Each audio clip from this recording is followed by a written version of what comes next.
I'm Nate Puderball with their sports update. Last night in Colorado, the Cleveland Guardians beat up on the Rockies 9-1. Rookie Travis Bazzana had a career-high 4 hits in the win. They're back at it tonight at 8:10. Late last night, the Reds got beat up by the Diamondbacks 9-0. Game 2 of that series is tonight at 8:10 with Rhett Lauder on the mound for the Reds against Michael Soranka. Catch the action right here on The Fan. Preseason NFL action today sees the Browns playing host to Buffalo. Shedeur Sanders is expected to get the start at quarterback. Game moves at 1 o'clock. We'll have the action immediately following Fan Sports Saturday. The Bengals are in action tonight. They're at home to take on the Bears. All of Cincinnati starters are expected to take the field this evening. Game time is set for 7. In other NFL news, former Cleveland Browns running back Nick Chubb announced his retirement last night. Chubb was a 4-time Pro Bowl selection. And in golf, Wyndham Clark heads into the weekend with the lead at the BMW Championship, sitting at 12 under, with Gary Woodland just 1 stroke back. Breaking sports news weapons, The Fan, Ohio Sports Destination. The Fan is live and local with Fan Sports Saturday. The Fan Sports Day of the Week. Oh, this is some clever branding. Here's your host. Place, name, here.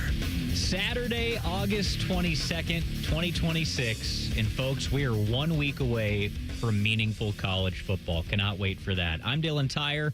I've got Tim May sitting across the desk from me. And behind the glass running the ship is Nate Puderball. We're great and excited to be with you this Saturday. We've got a really nice show lined up. We'll have a little bit of Blue Jackets injury news. Big news yesterday. Underrated injury news being announced yesterday. That'll be at 10:30, talking with Aaron Portzline, who covers the team for The Athletic. A little bit of Julian Sayin disrespect, in my opinion. We'll be talking about that at 11 o'clock. Tony Gerdeman, Ohio State reporter, joining us at 11:30. Get another Buckeye update with Andrew Gillis of Cleveland.com at 12:30. Plenty more fun sprinkled in there. Tim May, you and I did this show last Saturday. How you been since? I've been extremely, is it good or well? I've been extremely well and good. Okay, why? Only because I've had things to do, my podcast, to do it 3 days a week and keep rolling, go out to a couple of Ohio State interview opportunities, which is always fun. I know we're going to run a couple of sound clips from that later in this show and stuff, but we're a week away, is what you're saying, from week 0, which has always intrigued me.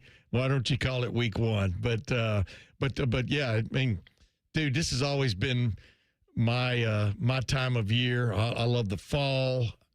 I really love football.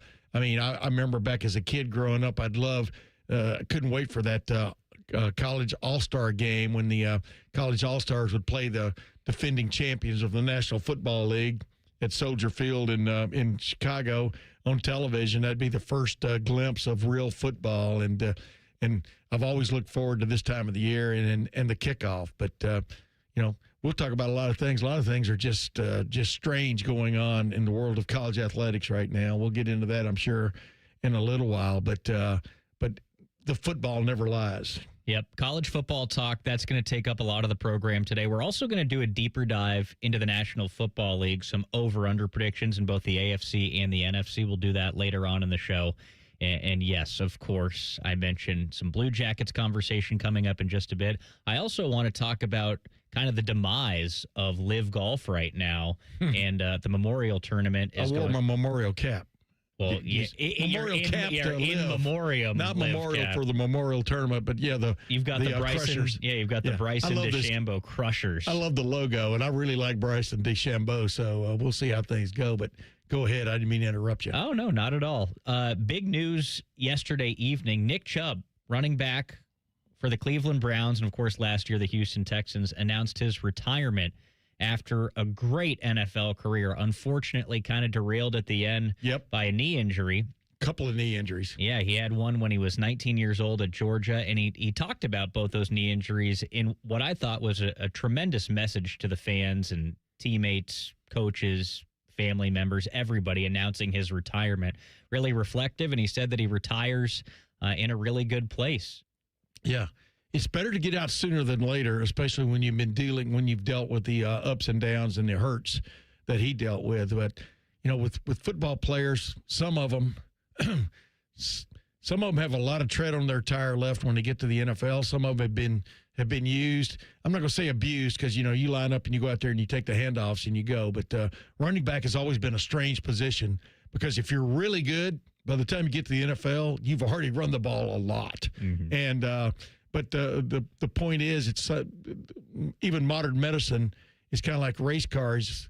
You kind of run out of parts finally to keep these guys going and keep them going in what you'd call competitive speed, competitive strength, et cetera. And like I said, it's better to get out early rather than late if you're a player, if you can bring yourself to that moment. And Nick Chubb essentially said as much in his retirement message. You know, he put it out there, you know, guys that I've played with, guys in the league right now, health is wealth. Yes. Don't get out too late. And like I said, he feels like he's leaving the game in a really good place, but some guys unfortunately don't have that luxury. You know, for Nick Chubb, he finishes his career having played 8 seasons in the National Football League and even 100 games as an NFL player, 7,349 yards on the ground on 1,462 career attempts, 54 rushing touchdowns to go along with only 5 career receiving touchdowns in just over 1,000 yards through the year. Nick Chubb, you think back to that 2022 season, you know, for my money, you know, I know Nick Chubb dealt with injury every season, it felt like, but he played that full year in 2022. And when he was healthy and going, I thought Nick Chubb was always, first of all, the most underrated running back in the NFL, but the best running back in the NFL. Pure running back I'm talking about. Mm-hmm. He came up with McCaffrey, same era. McCaffrey is a great receiver out of the backfield, but when it came to doing what a running back does in the traditional sense, I thought Nick Chubb was the best in the NFL, and that season... Madden said he was the best one year. Yeah, exactly. That season, 2022, I'm talking about 302 carries, 1,525 yards, and 12 touchdowns through the year, 27 grabs, 239 yards, and another score. So that's what I'm talking about. When it comes to running the football, the guy was the best. Yeah. I mean, just the pure moves and things he could do, but also he had the power and he had the, like you said, the speed to occasionally just pop one. And, you know, Derrick Henry was pretty good during that time period, too. Yeah, I mean, it was like essentially Henry, McCaffrey, Chubb, right? Yeah. Like I looked at Henry like MacArthur going ashore at the Philippines. You know, he would just kind of wade through things. But every one of those guys took the abuse. And that's like when you look at an NFL team right now and you look at them going into a season, or like even Ohio State, for example, it looks so good coming out of the showroom.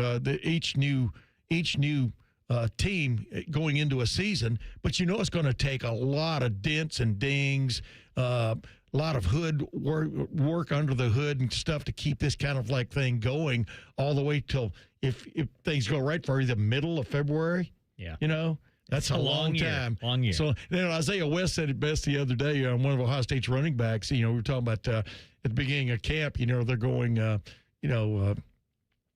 half speed, not thud, not even full contact. And he goes, it's always full contact for running backs because they're like a magnet that attracts people to come up and hit them. And imagine being that and having the guts to play that position.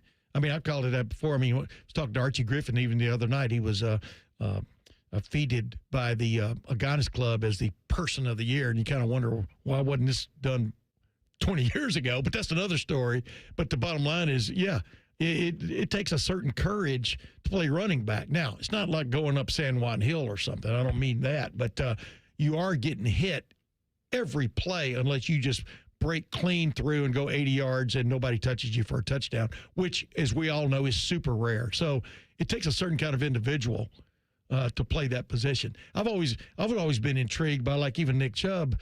You know, you're running through there and you see daylight and you're gone in your mind, and all of a sudden, boom, some guy swipes your legs and you're falling. Yep. You know, I mean, imagine how many times you played hockey, so you fell a lot probably, but I can't think of like 10 times I've just fallen on the ground for no good reason whatsoever, except when we played, a little backyard football and stuff. But it takes a certain individual to want to be a running back, much less play the position at a very high level. You're right about that. Tremendous career for Nick Chubb, who now goes away. One guy not going away, Pat McAfee. He's on everything for ESPN now. It comes out this week that Pat McAfee is going to be on Monday Night Countdown, the pregame show for NFL, in addition to everything he does else for ESPN. Well, he's not doing it for free. I know you know that. I know about that. And then also it got announced this week that when they're not doing the Manning Altcast for games, Pat McAfee is going to be doing some sort of alternate broadcast during Monday Night Football. Have you ever watched his alternate broadcast during like the college football playoff games? I have, yeah. It's actually pretty good. Yeah, I have. I just think I mean, me personally, it's way too much Pat McAfee. I see the guy 4 hours a day, every single day, and he complains that he's a polarizing figure. I'm like, well, if you're going to be on TV that much, spouting your opinions about professional sports and collegiate sports, of course you're going to be polarizing. Being polarizing is what makes him attractive, you know? Right. I mean, opposites attract, so to speak. So I think it's intriguing. You know, the amount of money, his contract, I forgot what his new contract is supposed to be pulling in and people are talking. $62 million a year. $62 million a year. But that's paying the Pat McAfee, in essence, corporation. In other words, he employs the other guys like A.J. Hawk and everybody else who's involved with his shows and stuff. So that's a little bit of I don't know, a miscast of what exactly that money goes to. It doesn't just go into his pocket. Now, I'm hoping that he is not starting a recording career, because that could be short-lived. Do you agree with me? Well, I can't say that I've listened to the album. I've heard a couple of songs.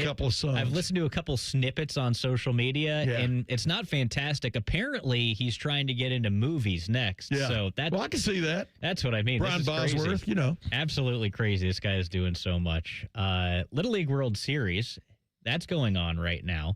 Have you guys tuned into the Little League World Series at all? I have not. I've been busy this week with stuff that has kept me even away from my cell phone at times, but I remember my old hometown, Lufkin, Texas, played in it about 8 or 9 years ago and stuff. They still have the big banners up or the big plaques up and everything else. I mean, it's kind of cool. I wish they would be more of where the team's from, except, Western USA or whatever it is. Right. They put in the state rather than region. Yes. No, not even the state, the town. Okay. Because it's pretty intriguing. Yeah, I used to watch the Little League World Series relatively religiously. Like, I loved it. I love watching it. And I was able to tune in for the very first game. It was the Dominican Republic versus Nicaragua, and I thought it was great high-level baseball. Oh, yeah. So, well, some of those kids look like they're 16 years old. Well, let me tell you, the kid pitching for Nicaragua, he did look like he was very advanced, yes. I guess we'll say. Yeah. He's throwing 74 miles an hour from the Little League bump, so really hard for the Dominican. Did you see where that group out of Tulsa had a bunch of their stuff taken away? Yes. Because they were using ineligible players. Mm-hmm. And I think it was Byrne, Texas, that ended up benefiting from that, and I think getting to go to the Little League World Series. But, yeah, it never ceases to amaze you, too, as cool as the sport is, how adults will get into it and mess it up. Yeah. There's also a star girl playing in the Little League World Series this year. If you remember the baseball player Colby Rasmus, he was a center fielder for the Cardinals for a good amount of time. His niece is like the star player for Alabama, I want to say, and she pitched the first game for them and just looked terrific. Like, really good player. Bad News Bears. Yeah, exactly. I mean, there's no reason that there can't be more. I mean, I've seen a lot of talented young girls, when my grandsons are doing things and stuff.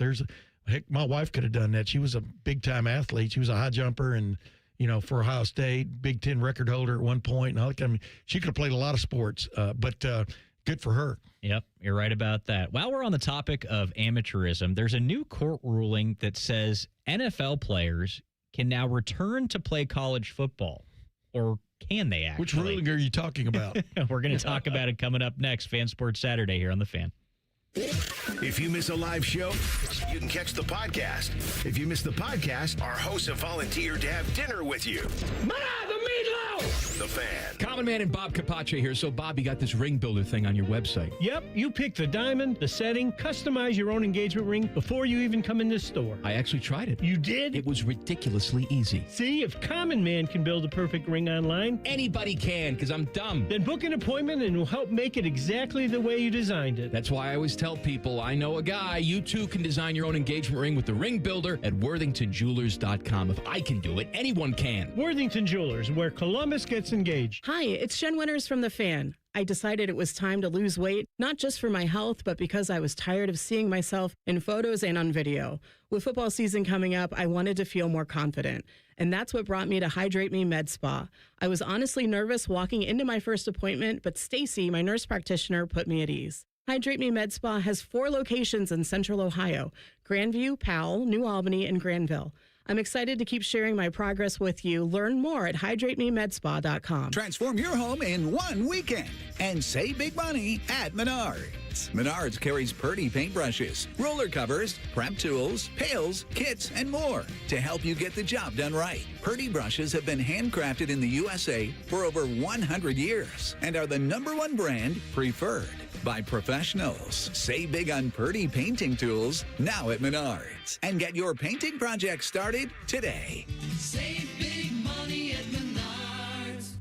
At ADP, we know you want your landscape business to succeed, but we don't know anything about landscaping. ADP only knows how to handle the business of your small business. So if ADP focuses on the payroll and the HR, while you focus on the land and the scaping, success should follow. Just don't expect us to know all about Kentucky bluegrass, zero-turn cutting, or what to do with a woodchuck. That's for you to figure out. Let ADP help your small business focus on the part of the business you're good at. ADP for small business. Everybody thinks they're a great driver. Outlaw Motor Speedway gives you the chance to prove it. Experience professional racing simulators, full motion rigs, and some of the world's iconic tracks right here in Grandview. Race your friends, join a league, or bring the office out for an unforgettable corporate event. And when the checkered flag drops, keep the night going with great food and drinks here or next door at Agave and Rye. Then climb back in the driver's seat and see who's got what it takes. Book your race today at outlawsimracing.com. Coghlan Kia of Dublin is now open, and we're offering grand opening savings at all 4 Coghlan Kia locations. Get 0% financing on select new 26 Kia Sportage and Sorrento. Pay 0 out of pocket when you lease a new 27 Seltos or 26 Sportage for $375 a month for 36 months. Get grand opening savings at Coghlan Kia. Coghlan has the car for you. With approved credit, 0% for 48 months equals $20.83 per 1,000 finance through Kia Motor Finance. Leases include 10,000 miles per year with 20 cents per mile over penalty. Excludes tax, title, and registration. No security deposit. See dealer for details and A3126. Bring bold flavor to every cookout with Billiards Plus. Shop top-of-the-line grills and turn every cookout into a win. Then bring the fun inside with pool tables, shuffleboard, and more. Everything for the ultimate game room. Billiards Plus. Grills, games, and good times. Online or on Dublin Center Drive in Dublin. Science. Adventure. Resilience. Storm chaser Reed Timmer and his crew pursue the world's most powerful tornadoes, confronting danger, building community, and weighing the personal cost of a life driven by the relentless pursuit of storms. Witness breathtaking footage captured from inside nature's most violent weather. Some moments simply have to be experienced on the big screen.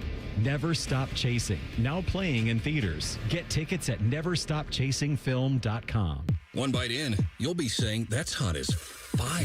Speedway's new Hottest Fire Chicken Sandwich turns up the temp. Eat the heat for $4.99 only at Speedway. Valid through 8/25/26. Participating stores. Exclude Speedy Cafe. See app for full terms. I'm Ben. As a licensed Kroger pharmacist, I'm committed to helping you choose the right vaccines for you and your family. Whether you have questions about the flu, RSV, or COVID vaccines, our team is ready to go above and beyond for you when it comes to providing personalized care and seasonal vaccine education. No appointment needed. At Kroger, we're here to look out for you. Restrictions and exclusions may apply. See site or pharmacy for details. When your furnace or air conditioner stops working, you can always rely on Atlas Butler to get it up and running the same day. So why not depend on Atlas Butler for all your plumbing needs? One call does it all. Call 1-800-FURNACE. The magic of Harry Potter is now at Tim's. Choose your Hogwarts house donut, summon the refreshing flavor of sparkling Patronus, or seek out the delicious golden snitch Timbit. Try them all at Tim's. At participating U.S. restaurants while supplies last. ESPN senior NFL insider Adam Schefter joins Rothman and Ice every Wednesday at 12:30, and he works blue. Okay. The NFL Playbook with Adam Schefter is sponsored by the Roofing Guys. Indeed it is. The Fan. Fan weather. From the Logan AC and Heat Services Weather Center. Happy Saturday. We do have another round of rain in our forecast today, but we do have relief on the way. Today, pop-up activity will begin around noonish today. 2 o'clock, we see a little bit more of heavier scattered activity. That'll carry you through the rest of your evening hours with highs today right around the upper 70s. Around tomorrow, Sunday, dry out begin. I'm your 10 Weather Impact meteorologist, Lily Aldridge, with 97.1 The Fan. If you've recently seen a photo of an older Baker Mayfield fresh off a bender, it's just Bo Bishop. Bishop and Friends. Weekdays from 9 to noon. The Fan. Just because it's the weekend doesn't mean we shut up. This is Fan Sports Saturday. So college athletics right now are a really confusing thing. The courts are involved, lawyers are involved, players are trying to get extra years of eligibility. And it was recently ruled that players in the 2022 graduating class in high school, essentially guys that were seniors last season, would be granted another year of eligibility, which in turn means that hypothetically some guys in NFL training camps right now, undrafted guys being paid in NFL training camps, could bow out and go back to play another season of college football and hypothetically make NIL money that way. Mm-hmm. Now, well, we're trying to. There are other rulings on a state level that are saying, well, that's not going to happen. So it's kind of a state-by-state thing where in some areas this is allowed to happen, some other states it's not going to happen. I don't necessarily want to get into that because it's a little bit convoluted and difficult to understand, but on a very baseline level, what is your reaction, Tim? And Nate, I want to hear your thoughts too. What is your reaction when you hear this guy that is in the NFL in training camp right now can say, see ya, I'm going back to college? Well, your reaction is, are you nuts? But, I grew up in the era when you had to be in college 4 years before the NFL would even look at you, and then it went to 3 years. And then there have been people who've tried, a couple of people, including Maurice Clarett, tried to challenge the idea that, how can you keep me out of the NFL? If I can't go back to college, how can you keep me out of the NFL? And he got a temporary restraining order that allowed him to do it, but then it was overturned when he got to the appellate region. But it's so crazy in all kinds of terms. I keep up with things through a couple of guys I follow, for example, closely, one of whom is Tom Mars, famous attorney out of Arkansas, who's worked all these kind of cases all along. He even worked for the NCAA as sort of an advocate at one point, so he got some inside knowledge on the way things work. But his big point right now, and he makes a good point, how can you go into the transfer portal as it stands, where everybody's calling it the euphemism is a transfer portal, when you're not in school? In other words, these guys are coming back from the NFL, they're not going to college. Right. They've got to come up with another name for what they're doing. The re-enrollment portal is what you would call it, or something like that. Essentially. But it is crazy. And the thing is, the idea that all these colleges have these 5 or 6 or 2 or 3 open spots right now where they can plug a guy in, so to speak, is not necessarily the case either. But it goes back to whenever you make a new rule, somebody's going to challenge it. And the idea that it's not retroactive back to 2022. Well, you knew that immediately based on the legal atmosphere out there right now, the legal climate that people are dealing with. That was immediately going to get challenged. And it has been sometimes on a case-by-case basis, but the one that allowed 16 players that are now currently in either have been cut from NFL teams or in the midst of a camp where they know they're not going to make the team and stuff to now matriculate back instead of forward is crazy. It's kind of nuts. And number 3, they're not in college to begin with. So what is their even eligibility status in terms of academics and things like that? I mean, there are all of these things that are getting just thrown to the wayside. And then like Tom Mars was pointing out, you find when you're fighting a case, you find a judge that is going to rule in your favor one way or the other. Like the NCAA, for example, got some kind of or TRO kind of situation of their own where they challenged a thing, and you find the judges who doesn't like temporary restraining orders, TROs, and you go and bring it before him. So for the next week or 2 or month or 2, you're going to get the ruling you want. But here's the thing. The reason NCAA schools like Ohio State and everybody else has been pushing for that legislation from Congress is it would put national, federal rules over things instead of you living in Montana and getting your own ruling, or in Alabama or Ohio with the right to do something. Well, if you grant the NCAA the power and the law really to set its own rules that no, you can't do that, and it's a law, that's a total different can of worms. It's still probably going to be challenged, but yeah, we're in the weirdest state, and by that I mean I don't think that many people really care about this stuff. Right. The football has never been better, in my opinion, in college football than it is right now. And so it's just a weird thing, this circus is going on outside the main tent. Yeah, no, you're absolutely right about that. And from a fan level, like, I don't care about any of the legal stuff at all, to be honest with you. But it's something that's happening in the background that's going to eventually impact the sport. So it is interesting in that sense to me. The one thing here that I think we're missing, and Nate, tell me what you think about this. I heard Marcus Freeman talking about it. We're a week away from the season starting, and guys are talking about coming back. Like, how the heck does that work? Yeah, right. Correct. And as always, there's no clarification right here at the start of the season. It's ridiculous. Guys are going to have to enroll in school. Guys are going to have to, learn the playbook in a week, maybe. But I just go back to the NCAA once again getting in its own way. You made a new rule, 5 years for 5. You can be in for 5 years. But if it would be your 5th year, it doesn't apply to you. Right. What did you think was going to happen? Of course they were going to challenge that ruling. Well, you should have just gone, yes, you can have your 5th year, and this would have been settled immediately. Yeah, the thing is supposed to take hold 2027 is when that 5 for 5 ruling goes. And but it's kind of like, when they came up with the payback for the players. That's exactly what I just thought. I forgot the year the cutoff was. I think Tyvis Powell just missed it, but so did all thousands of other guys. Well, we're only going to pay you back going back to here. Meanwhile, Cardale Jones, whatever, you don't count. Or a guy that led one of the great college comebacks, et cetera, in history. I mean, it's really crazy.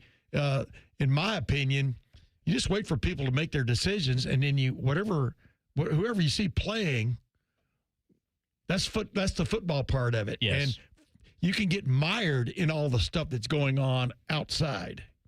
But it's not like it was retroactive to like guys that graduated in 2021 or something like that, giving them a 5th year. It was guys that were just finishing their senior year of college. Right. Just should have just said, yes, you can have your 5th year. This all would have been settled. Guys would have transferred or stayed in school. We wouldn't be dealing with this issue a week before the season. Yeah, but you finally have to come up with a date. You have to come up where you say, okay, to this date forward, we're not doing this anymore. I mean, it's 5 for 5. Well, yeah, it's the guys that would have been the 5th year this year. You're going to get some. Even Jaden Fielding's applied. The former kicker for Ohio State, supposedly is either in the midst of trying to get an injunction, or TRO, but who knows? I mean, you finally have to have a cutoff date. I mean, you can't go back to the Jim Thorpe days.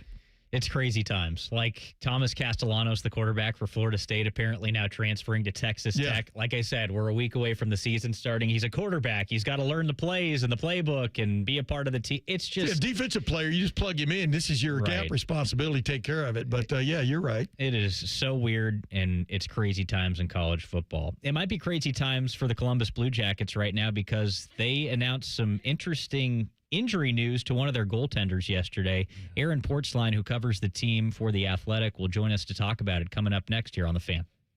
Recently, our company softball team lost a big game by 1 run. Then Dale tried to console us with the quote, "Winning isn't everything." Dale's a loser. I play to win, like early payout from Bet365. If my team goes up big, I get paid out instantly, even if they blow the lead later. Sound familiar, Dale? Bet365.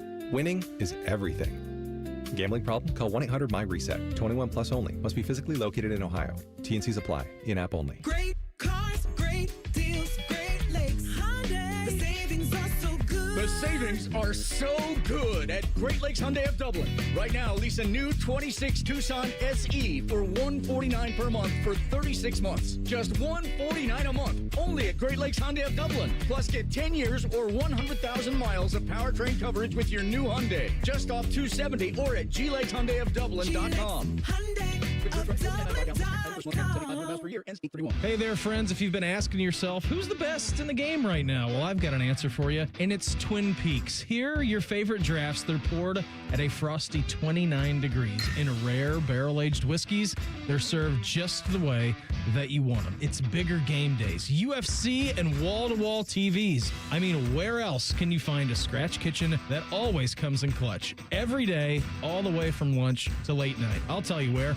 Only at Twin Peaks, the #1 sports bar. Nothing feels better on a hot summer day than coming home to a nice air-conditioned house. If your AC is on the fritz, don't sweat it. Call the pros at the Waterworks Heating and Cooling. We service all makes and models and can provide great savings on a Lennox home comfort system that delivers that perfect feeling. The Waterworks Heating and Cooling Services. Call us at 614-232-2222 and schedule fast service today. The Waterworks. Better care, better value, better results. During this 10-second promo, Rothman will lose money gambling on something. People like you come here and blow the family nest egg that built this town. Rothman and Ice. Weekdays from noon to 3. The Fan. Instead of annoying national people talking to you this weekend, we've opted for annoying local people. This is Fan Sports Saturday. Dylan Tyrer, Tim May, and Nate Puderbaugh with you on this Fan Sports Saturday. Right now, we're sending it out to the Bryant Heating and Cooling Systems fan guest hotline. Joining us is Aaron Portzline. He covers the Columbus Blue Jackets for The Athletic. Porty, thanks for being with us this morning. Big news this week announced by the Blue Jackets, maybe some under-the-radar news. Goaltender Elvis Merzlikins sidelined indefinitely following shoulder surgery. What the heck happened here? Yeah, you heard rumblings about it for the last few weeks and now confirmed that he did need the surgery. And they're not saying how long it is. Dylan, I think they probably have an idea. I spoke via text with Elvis this week. He wasn't too interested in sharing exactly what procedure he had done, but he is back in Columbus, I believe, now, but will be heading to Switzerland, his home, to continue. So that tells me it's not like a super short rehab, but maybe we'll get a better idea of where this stands by the start of training camp a month from now. Hey, Aaron, this is Tim May, man. Long time no talk to. I think it's been at least a couple of weeks. Hey, I want to ask you this, man, just off the cuff. Have we seen the last of Elvis Merzlikins in a Blue Jackets uniform playing for the Blue Jackets? What's your take on how this could go all down? Yeah, that's interesting. That thought has crossed my mind. I don't think so, though, and I think if it no offense to Phoenix Copley, but I think if that were, and we've seen teams do this, right, with injuries and surgeries, that maybe guys they're just done in a certain market, certain organization, and so it kind of languishes until it goes away. I'm not sure that that's the case here. The team, I'm guessing the Blue Jackets maybe would have covered themselves. Nothing against Phoenix Copley, but I think he is seen as an AHL regular, a guy that can give you some time in the NHL, but maybe not a full-time backup. Having said that, I don't think this is the end of the world. I mean, a couple of things to consider. They're playing more games this year, 84, but they're doing that over like 182 game or 182 day stretch, where last year they played 82 games in like 160 days. So we're talking a much more favorable schedule, even though it is a couple games longer. So I'm not sure that backup goalies are quite as important this season as they were last. But obviously the Blue Jackets will need somebody to support Jet Greaves with as long as Elvis is out. Yeah, but in summary, Elvis has left the building, but he might return. Is that what you're saying? Yeah, that is correct. I knew you were going to go there. And, yeah, but it may yet be another year before Elvis leaves the building. Hey, speaking of the building. Yeah, speaking of the building. Tell me about this building right now, man. In a nutshell, succinctly, what kind of summer have the Blue Jackets had? Well, I mean, I think it's as much off the ice as it is on the ice that has frustrated people this summer. I think on the ice, how well you think they did this summer depends on how impressed you are with Valeri Nichushkin, the player that they acquired from Colorado, who is a heck of a player. their best forward, their highest paid forward. That does change the dynamic up front. But obviously, I think what you're referencing just as much is the off the ice, where they're going to now simulcast their TV on radio. They got rid of longtime radio voice Bob McElligott after 17 years. Mm-hmm. They cut ties with the guy that did a lot of their web coverage, Jeff Svoboda. Mm-hmm.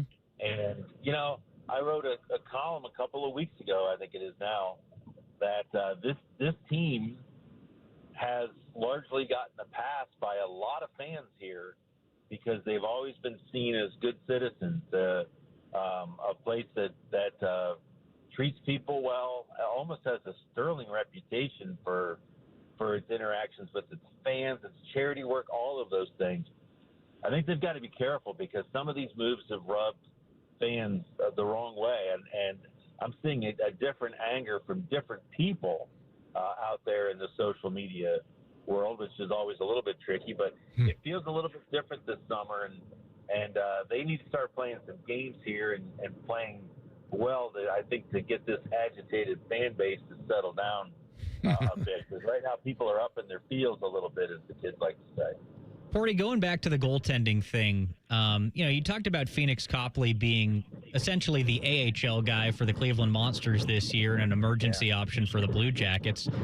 With Elvis potentially out longer term, do you see Don Waddell adding another goaltender before training camp? Well, to me, Dylan, I think that may be he may know. Of course, they know more than they said in the press release, but you wonder how much more they know.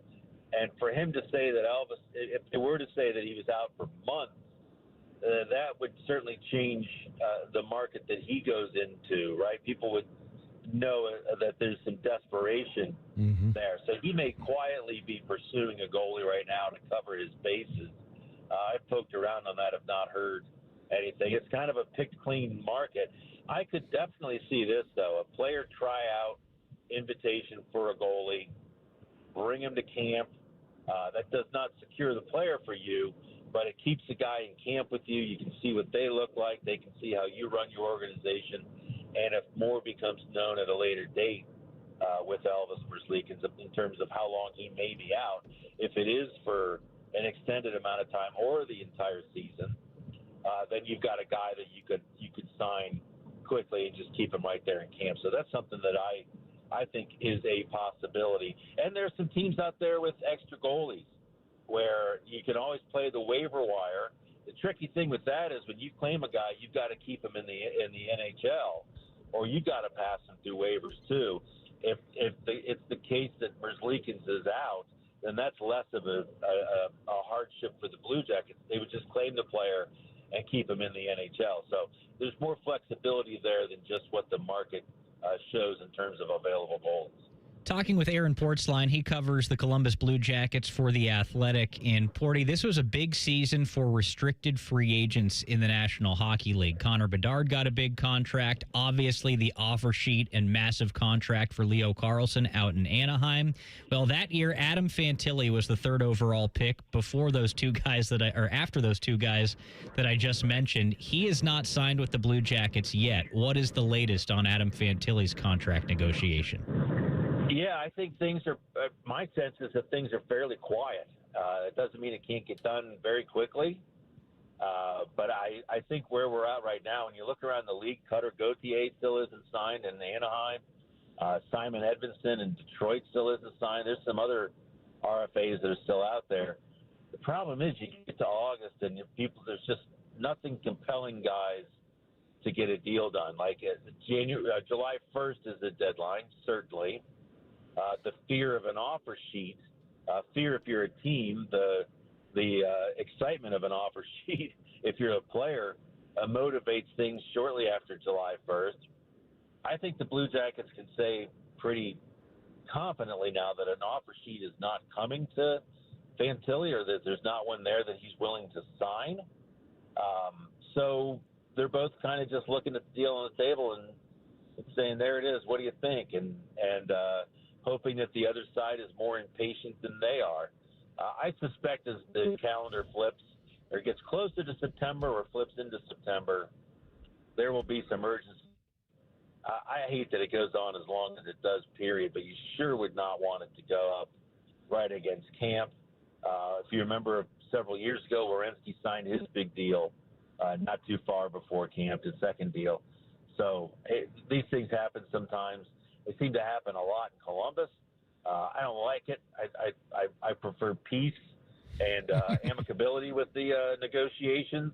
But there's no sense that this has not remained that way. I think both sides are fine. Pat Brisson is one of the most senior agents in this, most respected agents, certainly in the NHL. Don Waddell's been through this a bunch of times, so I don't sense that there's any urgency on either side, but with each passing day, that's probably going to grow because I think both sides want to get it done before camp starts. We're a month away from the Blue Jackets preseason. Porty, I'm excited to see you once again at the rink. Thanks very much for taking the time with us this Saturday morning. Yeah, good to be with you guys. Thanks. All right, there he is, Aaron Portzline. He covers the Columbus Blue Jackets for The Athletic. He's joining us on the Bryant Heating and Cooling Systems fan guest hotline. Golf right now, hot. Rory McIlroy and Live Golf going back and forth in the comments section. Plus, we've got changes coming to the PGA Tour, and that might mean something for the local Memorial Tournament. We'll tell you what it is coming up next here on The Fan. The sound of Paul Keels calling a Buckeye game is erotic. Oh, yes. Your home of the Buckeyes, The Fan, Ohio sports destination. Leon was about to leave the military. My biggest concern was, what am I going to do next? He found out about My Computer Career and their military transition program. The Cyber Warrior program takes you from not knowing anything about a computer at all to being a subject matter expert. How long is that going to take? In the span of 4 months, I was able to get 4 different certifications. 4 months? Leon's advice? Highly recommended. Become a certified cyber warrior in just months at mycomputercareer.edu. This is one student's experience. Individual results vary. VA education benefits available to those who qualify. Hey, it's Anthony Rothman, and for the longest time, I figured the less I did, the less I'd hurt. Well, I figured wrong. Something always happens, and when it does, I've always gone to Orthopedic One, Central Ohio's most trusted orthopedic practice. They rank #1 in Ohio and top 5 in the nation for orthopedics. So whether you're struggling with ongoing pain or facing a sudden orthopedic injury, you can always schedule an appointment directly with their physicians. No referral required. Start with the specialists. Start at orthopedic1.com. Everybody thinks they're a great driver. Outlaw Motor Speedway gives you the chance to prove it. Experience professional racing simulators, full motion rigs,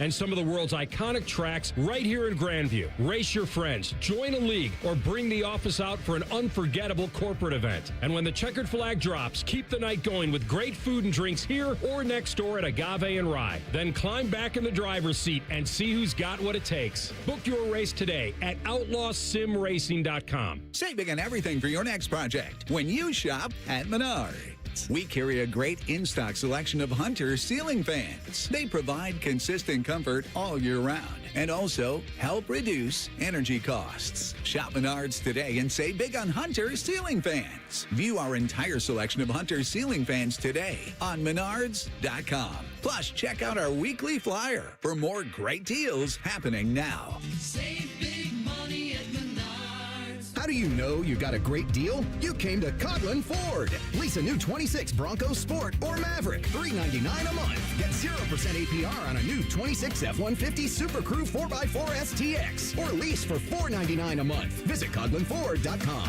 Coughlin has the car for you. 36-month lease, $29.98 due at signing. Not all buyers will qualify. 7,500 miles per year, 25 cents per mile over. Excludes tax, title, and registration. $395 disposition fee at lease end. No security deposit. 0% for 36 months equals $27.78 for 1,000 finance. With approved credit through Ford Motor Credit. Ends 8/31/26. The magic of Harry Potter is now at Tim's. Choose your Hogwarts house donut. Summon the refreshing flavor of sparkling Patronus or seek out the delicious golden snitch Timbit. Try them all at Tim's. At participating U.S. restaurants while supplies last. After my accident, people warned me to slow down. I said, I don't know how. Thanks to my VA care team, I haven't.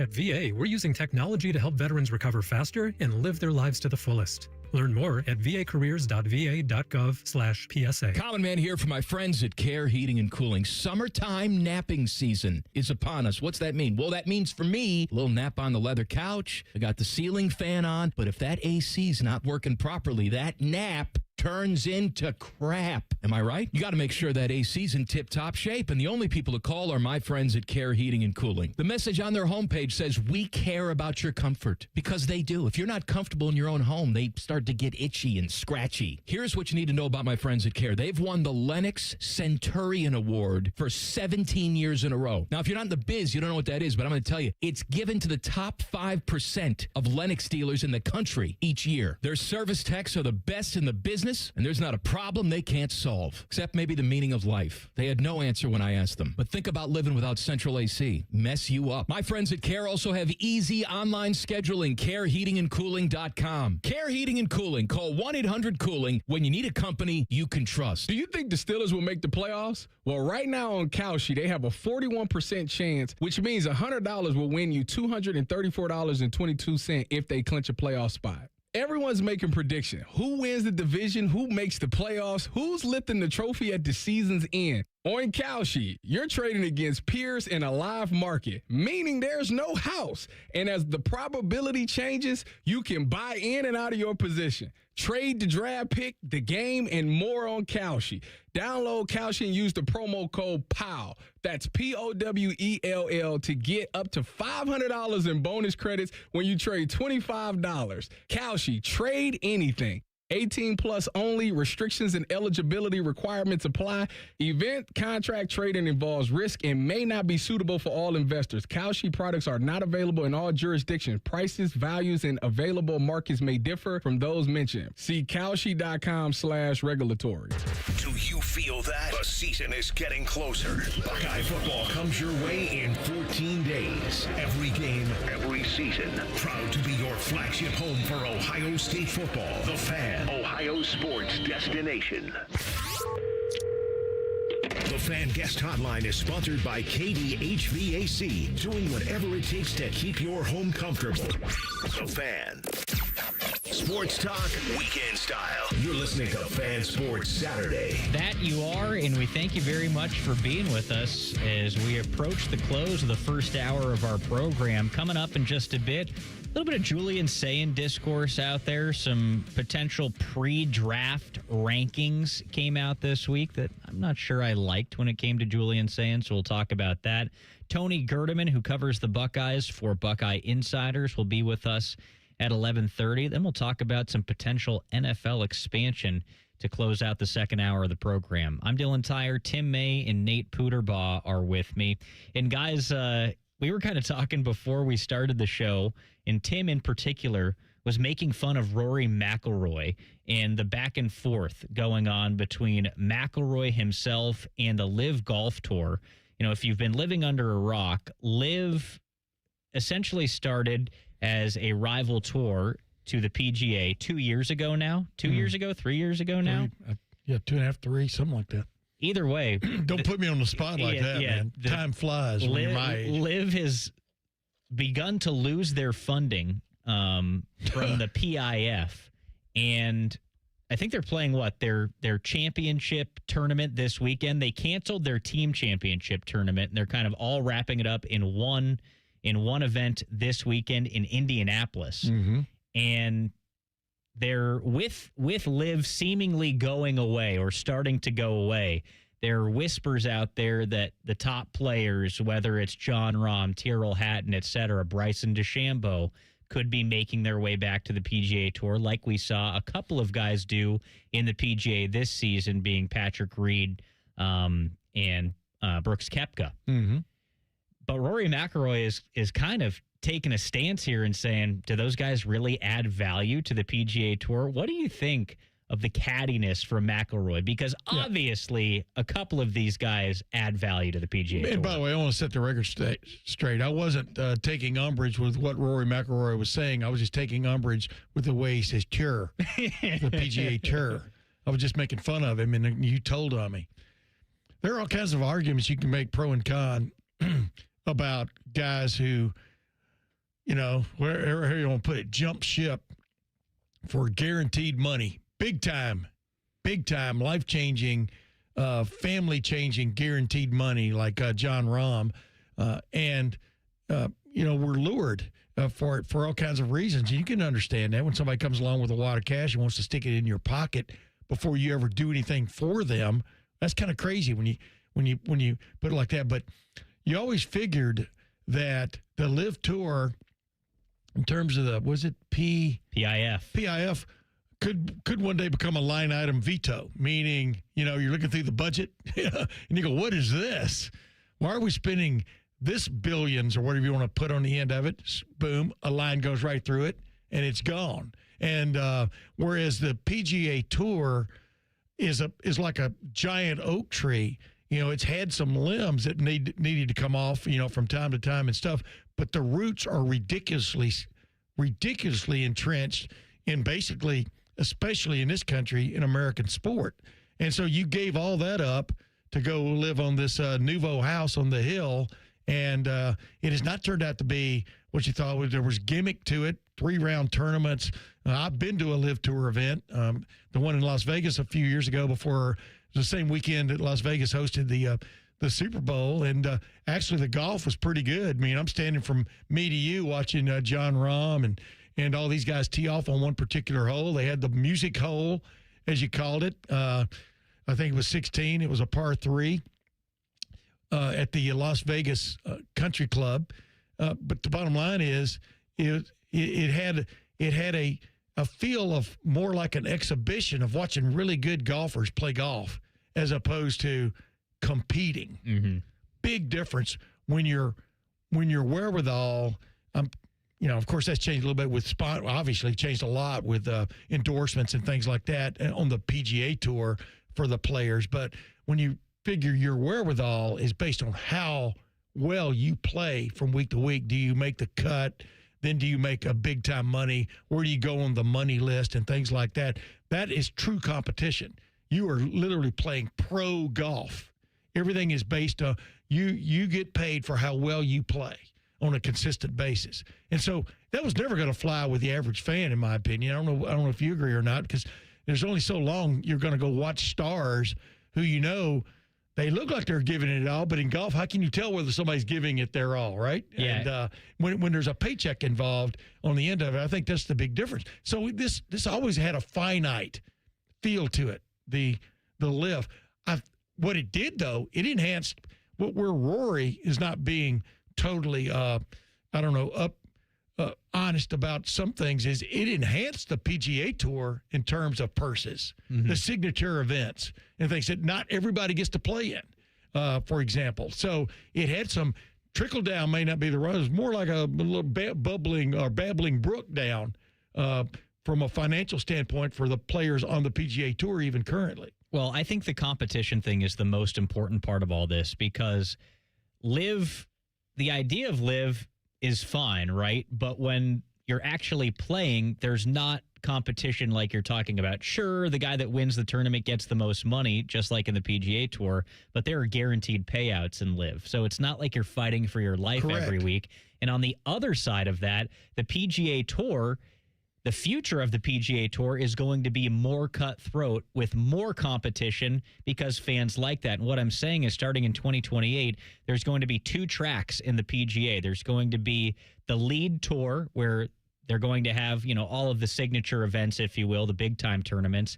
And then there's going to be another tour where the players are fighting to get to the big tour by playing some of the smaller PGA Tour events. You might be thinking to yourself, well, they have the Korn Ferry Tour right now that is essentially the AAA version of the PGA. Mm-hmm. Sure, but this new 2-track is going to make those other tournaments, worth more. Whereas the Korn Ferry Tour, you're not getting as large of payouts. It's going to be better for the players on the under tour, and there's going to be relegation, essentially. There you go. There's the word. And it's the first time we're seeing that in major American sports, the relegation, which I think fans are intrigued by. Now, I think it's going to a certain extent, be confusing for fans, at least at the beginning, of what are you going on? How come this guy who I watched play in the Memorial Tournament last year kind of became infatuated with his game? Why is he not here in 2028? And he's playing on this other, as Rory McIlroy would say, tour. Why is he playing there? But here's what's funny about this, Dylan. Would all of this change have come about, because this has been in the works, would it have come about if, in fact, the PIF had announced its step away from in essence, bankrolling the Live to Live, would it have come about if that had been known a year and a half ago, 2 years ago? So I'm wondering if they're going to rethink some of these changes. You're going to leave a lot of fans kind of scratching their head. And I've never liked the idea in golf of guaranteed cuts, meaning you don't get cut. Guaranteed makes, I guess, is the best way of putting it. But it does enhance the competition on Saturday and Sunday when you're still fighting for the difference between first place being $20 million or $10 million and second place being what?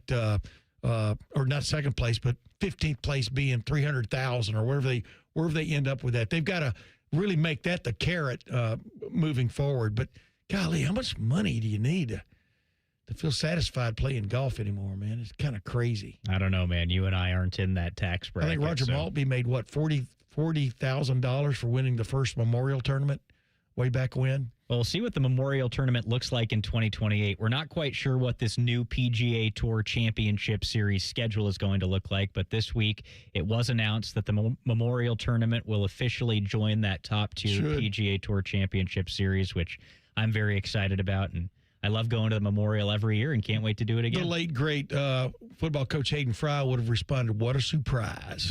I mean, there are certain ones that should be in it, and we all know it, but I'm just wondering where they're going to relegate events, occasionally as this goes on.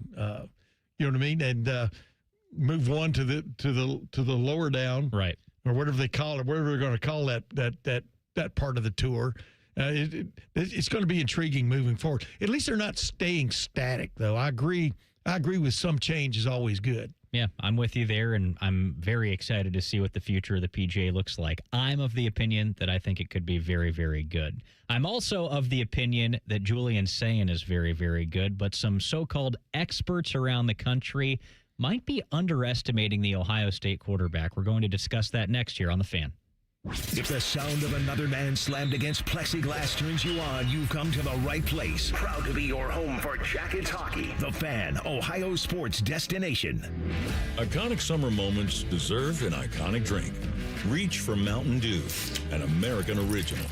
From its beginnings in the foothills of Tennessee to your biggest summer yet. The refreshing citrus kick of Mountain Dew is the perfect companion to your American summer adventures. Enjoy the refreshing citrus kick of Mountain Dew.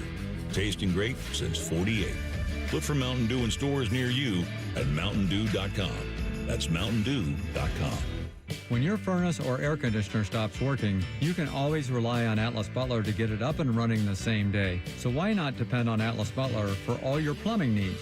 One call does it all.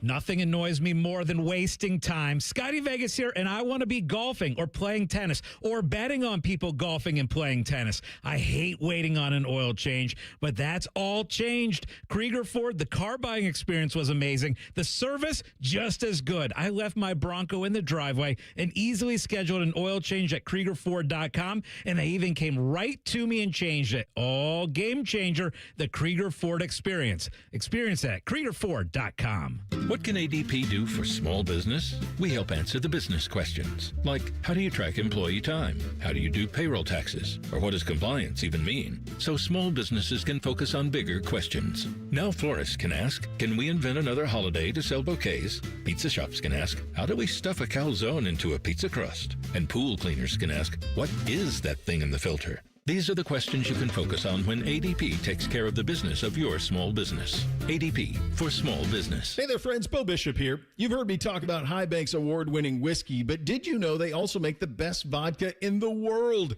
That's High Bank Distillery Co., and they're more than just incredible spirits. With 3 amazing locations around Central Ohio, High Bank serves up scratch-made food, handcrafted cocktails, and a vibe that keeps people coming back time and time again. Whether it's date night, game day, brunch with friends, or dinner with family, High Bank delivers every single time. Learn more at highbankco.com. Dine, drink, distill at High Bank. Peach season is here at UDF, but it won't last long. Right now, buy 2 large cartons of UDF peach ice cream for just $10. You're gonna want to stock up. Peach ice cream is back at United Dairy Farmers for a limited time.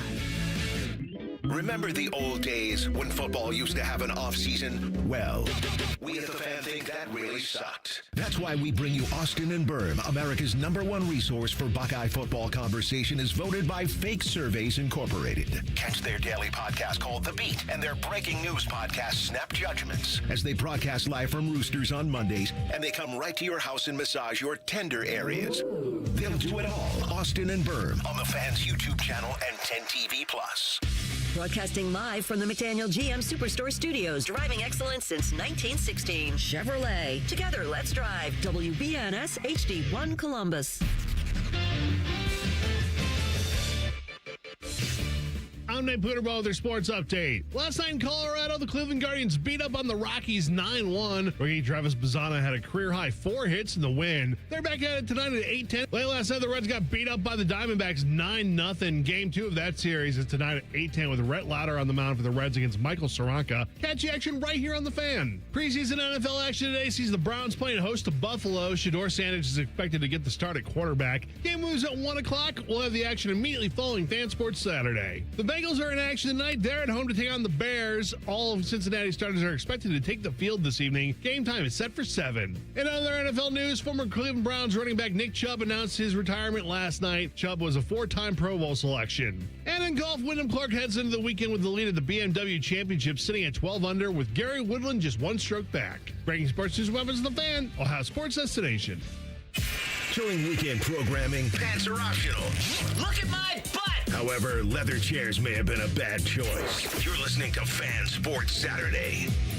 Hour 2 of the program. I'm Dylan Tyrer. Tim May across the desk from me. Nate Puderbaugh in the engine room running things. Guys, it's time to talk about the Buckeyes because I was doing some reading earlier this week, and I really respect Dane Brugler. He is the draft expert for The Athletic. He puts together the Beast every year where he ranks every position like 25 to 30 deep, which is really impressive. And he came out with a piece earlier this week ranking the quarterbacks this year in college football in terms of who are the best draft prospects. So he does seniors and he does underclassmen, and then he does a ranking with them all together. He had Julian Sayin ranked as the number 8 draft eligible underclassman quarterback going into this season. And I was really surprised by that because here in Columbus, obviously, maybe we're a little biased. We watch Sayin all the time. But based off of what we saw from Julian Sayin last year, the work that he's put into his body this offseason, and what I think he's going to do for the Buckeyes this year, I think this guy's a first-round pick, hands down. Yeah, if he opts to go to the draft, I agree with you 100%. I don't haven't read that rating. I would like to because I'm trying to figure out what he would have knocked him down for. When you look at the Indiana. What did he say? What did Nate say? He didn't. He's just listed at 8. when you look at the, I was on a radio show yesterday out of Omaha, and they were talking about his Texas game, like that's a demerit last year. His Texas game last year, and I go, and I was polite about it, Dylan, but I go, you guys understand that was his first start as a college football quarterback, and Ryan Day opted not to put a lot on his plate, and when they got a lead, they decided to ride that lead and leave it up to the defense, this veteran defense or big-time defense, to take care of the rest of the business. And, oh, by the way, Arch Manning was the other quarterback in that game. And some things go on reputation. I understand that. But my point was if you watched him from then on, when they put more stuff on his plate, when they let him go through the buffet line, it was great. But it was always going to, once you equate talent, their right side of their offensive line, I mean, in particular, right guard, we've talked about this a million times, right guard was going to be something that a really good defense and coordinator were going to take advantage of, exploit. Indiana did, so did Miami. Ohio State obviously got banged up in that game, too, with other guys on the offensive line getting banged up. I'm talking about the Miami game. So any quarterback under the duress that he was under was not going to have a great night, except for maybe hitting a big play or two. I'm not making excuses for him. I'm just saying what it's all about. What I told him, though, I remember talking to him about it in Chicago, I said, man, you got crunched. he got crunched 2 or 3 times by Miami. You know what crunch means, right? Yeah. You kind of get folded up into a ball instead of just get knocked backwards. And he got right back up and played, and was still in there, playing as hard as he could. My point is, if you're going to just judge him on that, just that one season and those 3 games, including one that was at his very first start, I think you're premature in your judgment of him. Everybody we're talking to in the preseason camp right now is talking about how much he has improved. He's improved as a leader because he's now the bona fide returning starting quarterback. But you talked about he has improved himself physically. He's even gotten better as a thrower. Yeah. Well, here's the thing that I kind of take. But his awareness, by the way, of what's going on in the defenses is pretty right up there, almost off the chart. His study habits, the effort he puts into preparation. Here's the thing that I take issue with, and it's kind of two-pronged. The first that I'll talk about is the body. One of the knocks on Julian Sayin, people said, last year he was smaller, doesn't necessarily have that pro build. Well, we've talked about it plenty already. He put in a lot of work this offseason, and he's bulked up. The second thing that people talk about is his willingness to run the football, which I think is completely overrated. He didn't do it a whole lot last season. Sure, you would have liked to see it more in those big games that you mentioned where there was more pressure. We're talking about Indiana in the Big Ten Championship. We're talking about Miami in the college football playoff. Mm-hmm. I go back to C.J. Stroud. That guy never ran the football, and then when Ohio State played Georgia, he was running like a fool, right? You have to do it when the opportunity presents itself, right? And the opportunity last season didn't present itself a whole lot to Julian Sayin because he was able to throw the football down the field. Now, is that stepping up 2 to 4 times a game, maybe 2 to 5 times a game, which people are talking about? Yeah. I mean, can Julian Sayin do that? Absolutely. I don't think that precludes the guy from being one of the best quarterbacks in the country and a great draft-eligible quarterback at all. I think what really matters is a quote like this. Bennett Christian was talking with the media earlier this week, and he said this about Julian Sayin. He's just really fiery. He's making unbelievable jaw-dropping throws where it's just like, my God, this guy. He's bigger, he's smarter, he's more vocal. So I think literally every aspect of his game has improved. Yeah. That's the stock that I buy, not, this guy doesn't want to run the football. Yeah, this guy has the euphemism is big-time arm, but, the great quarterbacks, as Brad Mandler, the quarterback guru right now that I subscribe to him. He's helped a lot of guys get better throwing the ball, including like Drew Aller. But right on down the line, he's got high school guys he works with and stuff. He really, truly enjoys watching Julian Sayin throw the ball because, the big-time quarterbacks now, you're not just throwing with your arm, you're throwing with your upper body and stuff. They get the twist into it. They can be standing on their platform and throw the ball. If they got the twist right, they can still throw the ball over here to the right, over here to the left on a whim, on just a quick read and stuff. And he really likes Julian Sayin's mechanics throwing the football. Julian has also worked in the offseason with his own quarterback coach, because all these guys have private dudes that they work with. There's a great scrambling video of him throwing with an NFL football because, they're a little different size than a college football. Going through, I would invite people to get on a website somewhere, just Google that and watch him just put the ball right on the money while he's on the move and stuff. He knows he's got to enhance those parts of his game. And the other thing about him being a running quarterback, I'm going to say this, I've used this line a million times. They're not going to run the wishbone. They're not running the triple option. You won't throw a play action fake to be legitimate.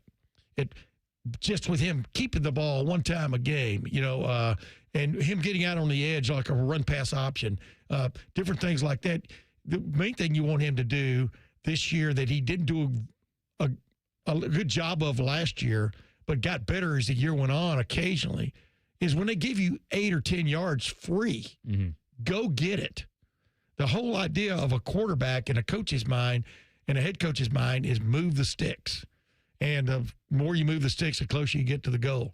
I know you knew what I meant there, but I thought I'd explain it to other people. The sticks are, in essence, the first down markers, until those get replaced, by the way, eventually by technology. But the point is move the sticks. And I think he's well equipped to do that. Number 3, he's got a better offensive line in front of him. I will say that on the record right now than he had as the year went on last year. And Carson Hinsman, the center, he was talking earlier this week or last week, talking about when he throws the ball, you hear the ball going over your head. Yeah. This is, John Elway-esque, zip on the ball, et cetera. And he's throwing some of these, they have these drills where you throw over, I think it's an 8-foot screen where you have to throw the ball like 20, 25 yards down the field over an 8-foot screen, and it has to drop in to the receiver, not right up next to it, but behind it. And he's, I guess, a genius at doing that. I mean, so he has all the throws. He's going to be playing for starting the season for the number 1 team in the country. He has a weapon array around him that if he can get the ball in the right player's hands at the right time, this could be a fun thing to watch. And so no matter what Dane Brugler's early opinion is of him, I think he's going to enhance it immensely as the season goes on. And I didn't look at that list. I should have before I started, but my computer went down here. There are guys above him that I'm sure I are have overrated 3 names in particular I have a real big bone to pick with. All right, name them. All right, number 1, everyone complains about his body, and then they'll say 5'10" Trinidad Chamberlain is one of the greatest players in college football. He is good. Did anyone see Lenora Sellers play last year? Yeah, I mean it's just funny to me because and they're like they're talking about Lenora Sellers and all his physical tools, and then says he's terrible at making good throws. Right, it's like Sayin has all the pros for Julian Sayin are the composure, the accuracy, and the knock is he doesn't run the ball 4 times a game. If he goes and runs the ball 5 times for 20 yards against Texas, is this guy the best quarterback? Right. In the country? I've said on record, it would be cool to see him score a running touchdown against Texas. Then all bets are off. Week 2 Heisman post. And the other thing is, like he just pointed out, Trinidad Chambliss, I would say right now, Julian Sayin is a better pro prospect, which is what we're talking about here. Exactly. Than a college. Trinidad Chambliss is a tremendous college football quarterback. Tremendous. Lenora Sellers, they've changed offensive coordinators down in South Carolina because they were a mess offensively last year. I got to see him play live once, and just kind of like, it was hard to figure out what they were even trying to do with him.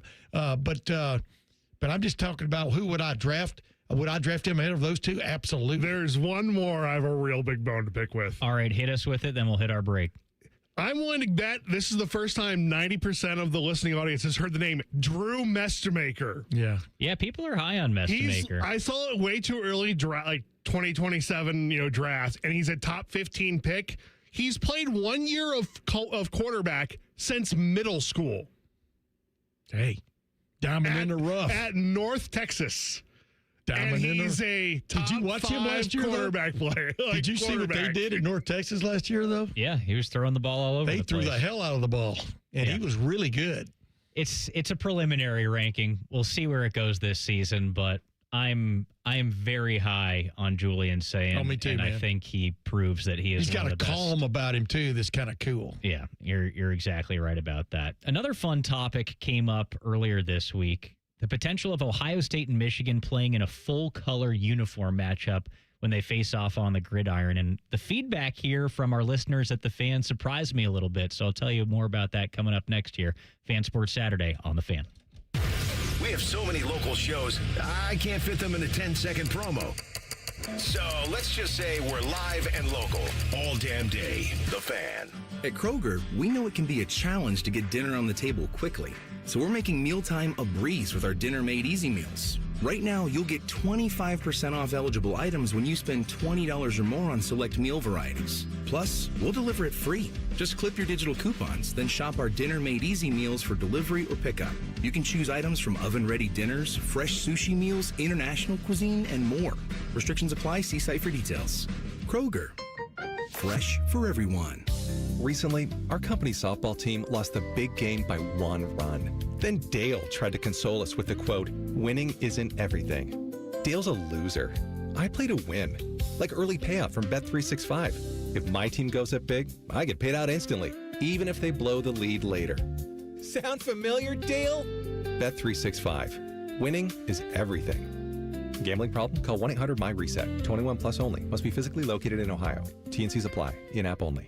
At CEC Turf and Tractor, family means everything. That's why we're proud to welcome Green & Sons Equipment's Mount Sterling and Marysville locations to the CEC family. We're honored to carry on the relationships Green & Sons has built in these communities for generations while expanding our ability to serve you with more parts, more inventory, and faster response times. As one of Ohio's largest Kubota dealers, CEC Turf and Tractor is growing without losing sight of what matters most: hardworking people, trusted relationships, and hometown service. Visit CECTurfandTractor.com today for all your Kubota needs. Delaware County Veterans Services, here for those who served. Located on the ground floor of the historic courthouse in downtown Delaware, our team of Veteran County Veterans Service officers is ready to help you access VA benefits, emergency financial assistance, dental and medical grants, transportation, and more. Need a ride to a VA appointment? Facing a financial emergency? Are you or your spouse simply looking for answers? Then give Delaware County Veterans Services a call. 740-833-2010 to schedule an appointment. Delaware County Veterans Services. Coghlan Kia of Dublin is now open, and we're offering grand opening savings at all 4 Coghlan Kia locations. Get 0% financing on select new 26 Kia Sportage and Sorrento. Pay 0 out of pocket when you lease a new 27 Seltos or 26 Sportage for $375 a month for 36 months. Get grand opening savings at Coghlan Kia. Coghlan has the car for you.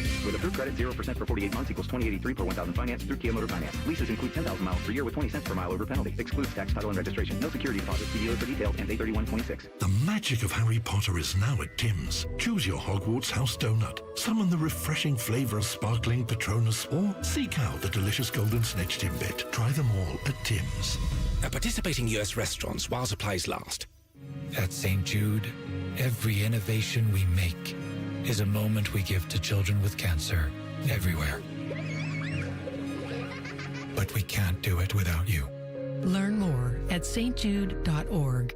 Common Man here for my friends at Care Heating and Cooling. Summertime napping season is upon us. What's that mean? Well, that means for me, a little nap on the leather couch. I got the ceiling fan on, but if that AC's not working properly, that nap turns into crap. Am I right? You got to make sure that AC's in tip-top shape, and the only people to call are my friends at Care Heating and Cooling. The message on their homepage says, we care about your comfort, because they do. If you're not comfortable in your own home, they start to get itchy and scratchy. Here's what you need to know about my friends at Care. They've won the Lennox Centurion Award for 17 years in a row. Now, if you're not in the biz, you don't know what that is, but I'm going to tell you, it's given to the top 5% of Lennox dealers in the country each year. Their service techs are the best in the business, and there's not a problem they can't solve, except maybe the meaning of life. They had no answer when I asked them. But think about living without central AC. Mess you up. My friends at Care also have easy online scheduling. CareHeatingandCooling.com. Care Heating and Cooling. Call 1-800-COOLING when you need a company you can trust. Everybody thinks they're a great driver. Outlaw Motor Speedway gives you the chance to prove it. Experience professional racing simulators, full motion rigs,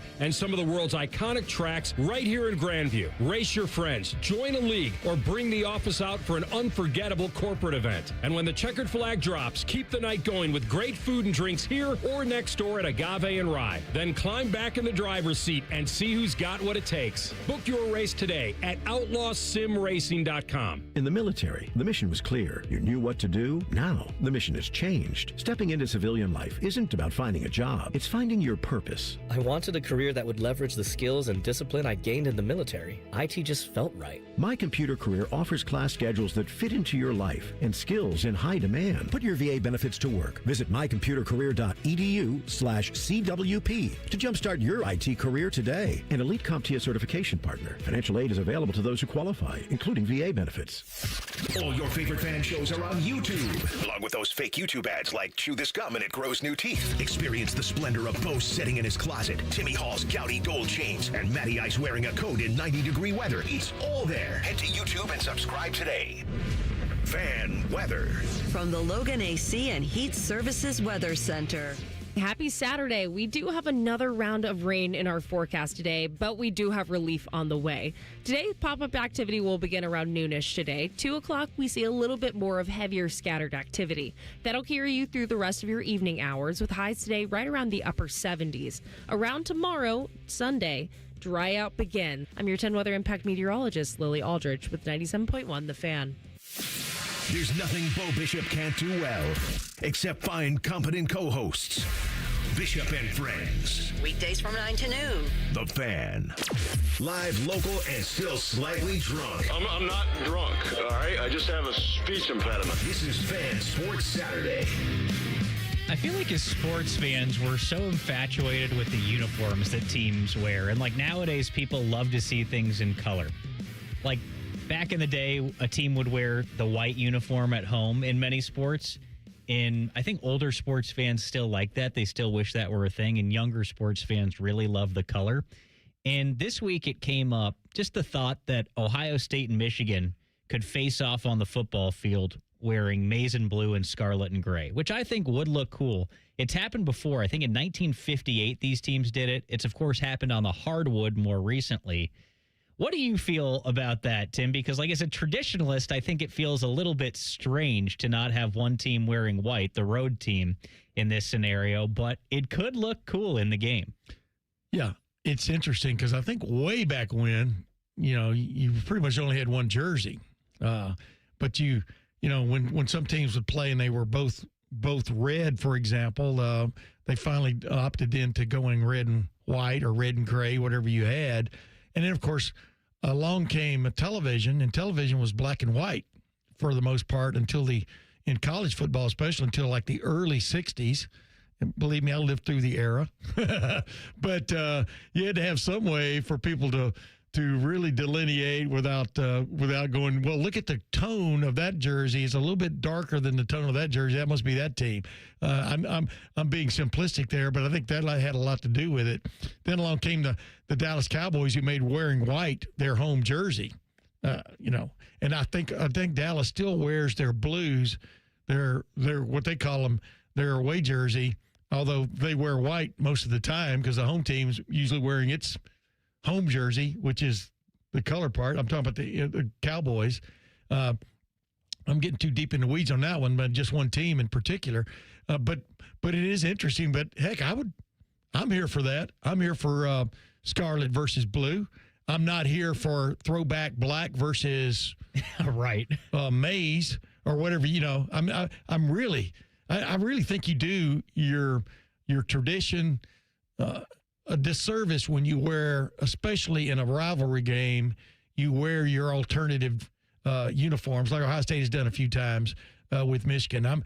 The only alternative thing I like about Ohio State when they do it is when they wear that one helmet where everything looks kind of magnified. The Buckeye leaves are kind of melded into the gray, the silver gray helmet. But other than that, I mean, a couple of Michigan games, like I think Terrell Pryor game one time when they were wearing 1954 throwback unis that included the helmets with the numbers on the side. Mm-hmm. I actually liked that helmet, but I didn't like it in terms of when you look at pictures 20 years from now from that game, you're going, what were they thinking? Right. Wear those when you play Kent State or something. Right. It's like those crazy throwback Steelers uniforms that everybody hates. Especially one with the striped socks. Oh, my goodness. But anyway, that's where I stand on it. I prefer when you have a iconic uniform like Ohio State has as a regular, and Michigan and Alabama and Texas. It's good enough for me. It's good enough for me. So this was actually the fan poll a couple of days ago, and the results surprised me a little bit. What would you guys guess? Yes, people want to see the color-on-color uniform game. No, people don't want to see that. If you had to guess, what do you think the percentages are? I would think they want to see color-on-color. I mean, because the colors are so different. Mm-hmm. It's almost like wearing white and whatever the home team's colors are. I'm going to go with no. I think people like the tradition. So I thought people would lean more that way, or at least it would be closer to 50-50. Yes got 77% of the vote. There's some people lying on this vote. 77% of the fan poll vote. People want to see Ohio State and Michigan play color on color in the game.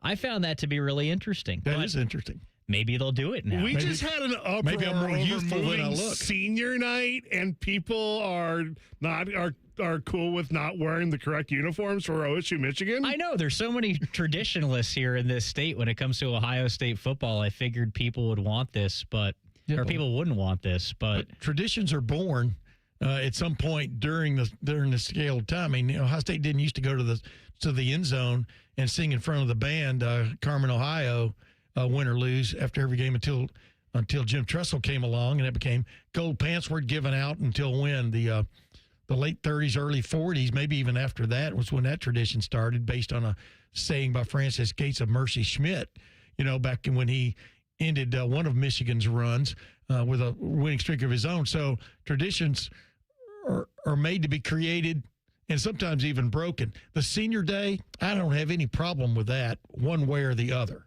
I really, because it's honoring guys who are going to now start their final game.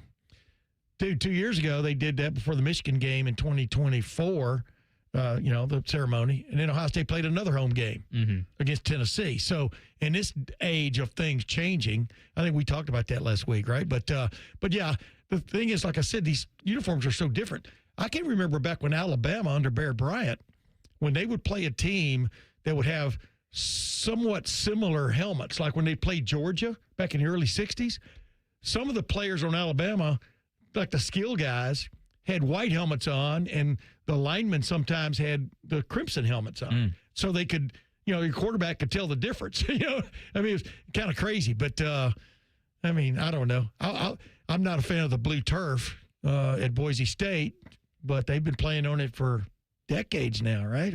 Yeah, you're right about that. But I don't have any problem with seeing these two teams' iconic uniforms going against each other. It'd be pretty cool. We have Tony Gerdeman of Buckeye Insiders joining us in just a couple of minutes. But while we're on the topic of the fan poll, another one of the polls piqued my interest. The poll from yesterday. Which college football program out of these listed is the most poised for a bounce-back season? LSU, Florida, Penn State, or any other program? Who do you think won the poll? LSU. Might have been Penn State. LSU won the poll going away. 43.3% of the vote went to the Bayou Bengals. Kiffin Mania. I just think it's those three teams that were listed specifically. Like, I don't think Florida's bouncing back in any but way. others on the list, too. There is an other choice. I guess you have to think about which team it's going to be. And also what qualifies as a bounce back, kind of. Well, I think LSU is. My pick would be LSU, not just because they were so bad last season, but I actually think LSU is going to be good this season. But I think if LSU wins 8 games this year, it's a bounce back from what they were able to do last season. I'm looking at Penn State's schedule, and it's made for a bounce back. Yeah, from a record standpoint, because they don't play. That is true. They don't play. Several of the big time teams in the Big Ten, and they've really. I don't know. I'm just looking at what's feasible because LSU's still playing a hell of a schedule. It looks like this year, and Florida. Who knows what's going on with Florida? But we all know the loss at Florida by Texas is what kept Texas out of the college football playoff last year, not the loss at Ohio State in the first game of the season. What would you say, Nate? Out of those teams, or would you pick other? I said I probably would pick other. Do you have a team in mind? Or others not fair and something like that. That's kind of the idea. Lost, though. Maybe a USC. Because I think USC's got a chance to be a playoff team this year, and they're going to be bouncing. They're going to be bouncing sort of like on up. They've been sort of bouncing back for a while now. I'm just looking at a team that Penn State fired his coach in the middle of the season last year, and James Franklin's now the head coach at Virginia Tech. I'm just looking at they need a bounce back. They need. I just don't think the roster is anything special.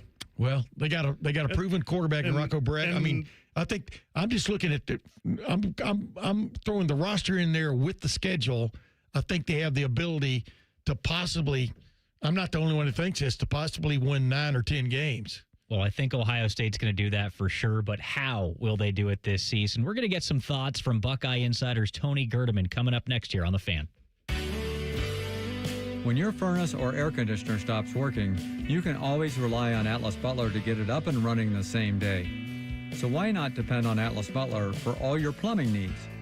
Our expert plumbers can take care of anything from a clogged drain to a broken water heater. We work on all brands of water heaters and plumbing equipment. One call does it all. Atlas Butler is at your service. Call 1-800-FURNACE. Great cars, great deals, Great Lakes Hyundai. The savings are so good. The savings savings are so good at Great Lakes Hyundai of Dublin. Right now, lease a new 26 Tucson SE for $149 per month for 36 months. Just $149 a month. Only at Great Lakes Hyundai of Dublin. Plus, get 10 years or 100,000 miles of powertrain coverage with your new Hyundai. Just off 270 or at glakeshyundaiofdublin.com.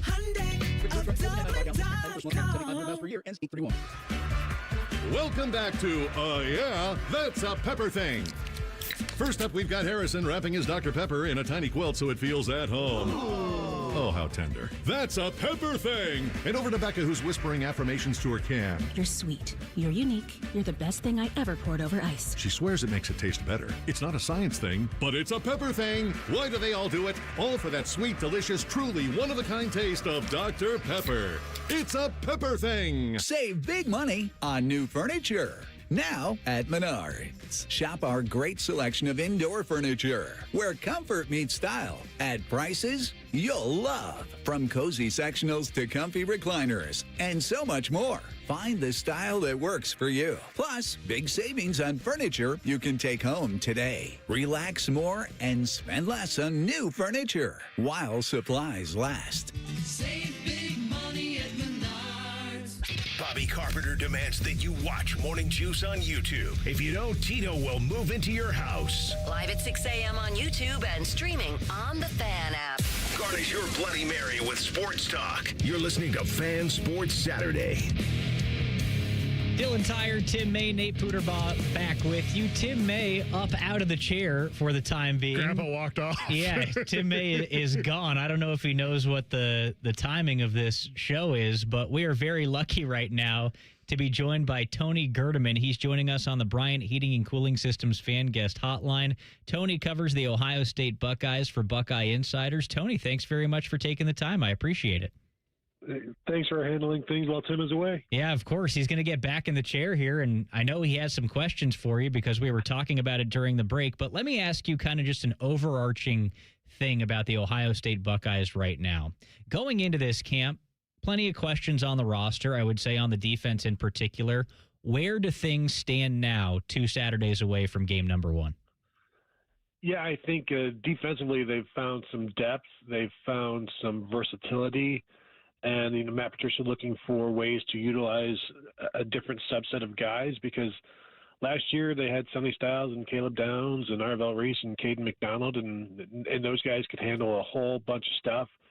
And, that's like 4 guys, and now they've got to replace those 4 with like 6 or 8 different guys to do what those defenders did. And I think that's why Matt Patricia said it's going to take a little bit longer for him to get all of that figured out, and there'll be some platoons going on initially before they kind of maybe size everything up correctly in terms of what everybody can do, and they see it firsthand in games. But I think overall, when you talk to people, off the record, on the record, the expectations are still very high on defense. And then when you talk to the defenders, one of the things they're saying is this offense is going to be really, really tough to stop. So, it's August. All things point to a very successful season for the Buckeyes.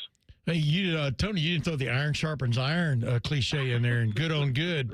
You didn't throw all those in there, but it's right. But, it's funny at the end of the year last year, they did run into that the buzzsaw of good on good against Indiana and Miami.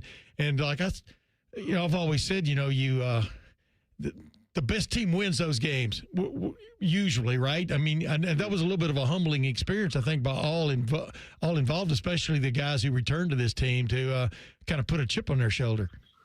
Well, and, those 2 games could have gone either way. They were pretty close. Correct. And, so, their iron was pretty sharp. And now they'll have more games where the first time they're in a tough game won't be the Big Ten championship game, or you would assume, wouldn't be the postseason. So I think the schedule will help. Now, the only problem is the schedule is so tough that, they may be prepared for the playoffs, but they may not make it based on how things go. So that's one of the dangers. But, yeah, this is going to be a very prepared team by the time, say, November rolls around. And, it'll be interesting to see what they look like versus Texas compared to what they look like, later on against, say, Oregon in November, because they'll have been, accustomed to seeing teams like that by the time the heart of the Big Ten schedule rolls around. Right. And the key is always is staying healthy, even with this group. And by the way, the term I used last year, those last two games, they weren't good enough. You know what I mean?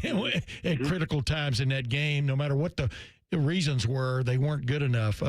But with this team, I'm looking at it. I wanted to ask you this, because I was telling Dylan during the break. I mean, one of the places it looks like they definitely need to keep the number one guy healthy, and it goes for any team really. But at quarterback, what did you make of Luke Fahey announcement by Ryan Day last week at this time in the press conference? And do you see a real problem there, possibly from a backup quarterback standpoint, if push comes to shove? Yeah, I think it was interesting because when we got to see the first three practices in fall camp, and you would see Luke Fahey doing some good things more often than doing bad things. Yeah. And then you started hearing other, like he just does well with the offense. And really, we didn't hear really or see much of that with Tavian. You'd see some good things with Tavian because it's hard not to, because he's so he's got a lot of talent. But when Ryan said that Luke Fahey's pushing Tavian, I think one, that's kind of a message to Tavian as well to pick it up. But I do think it is interesting.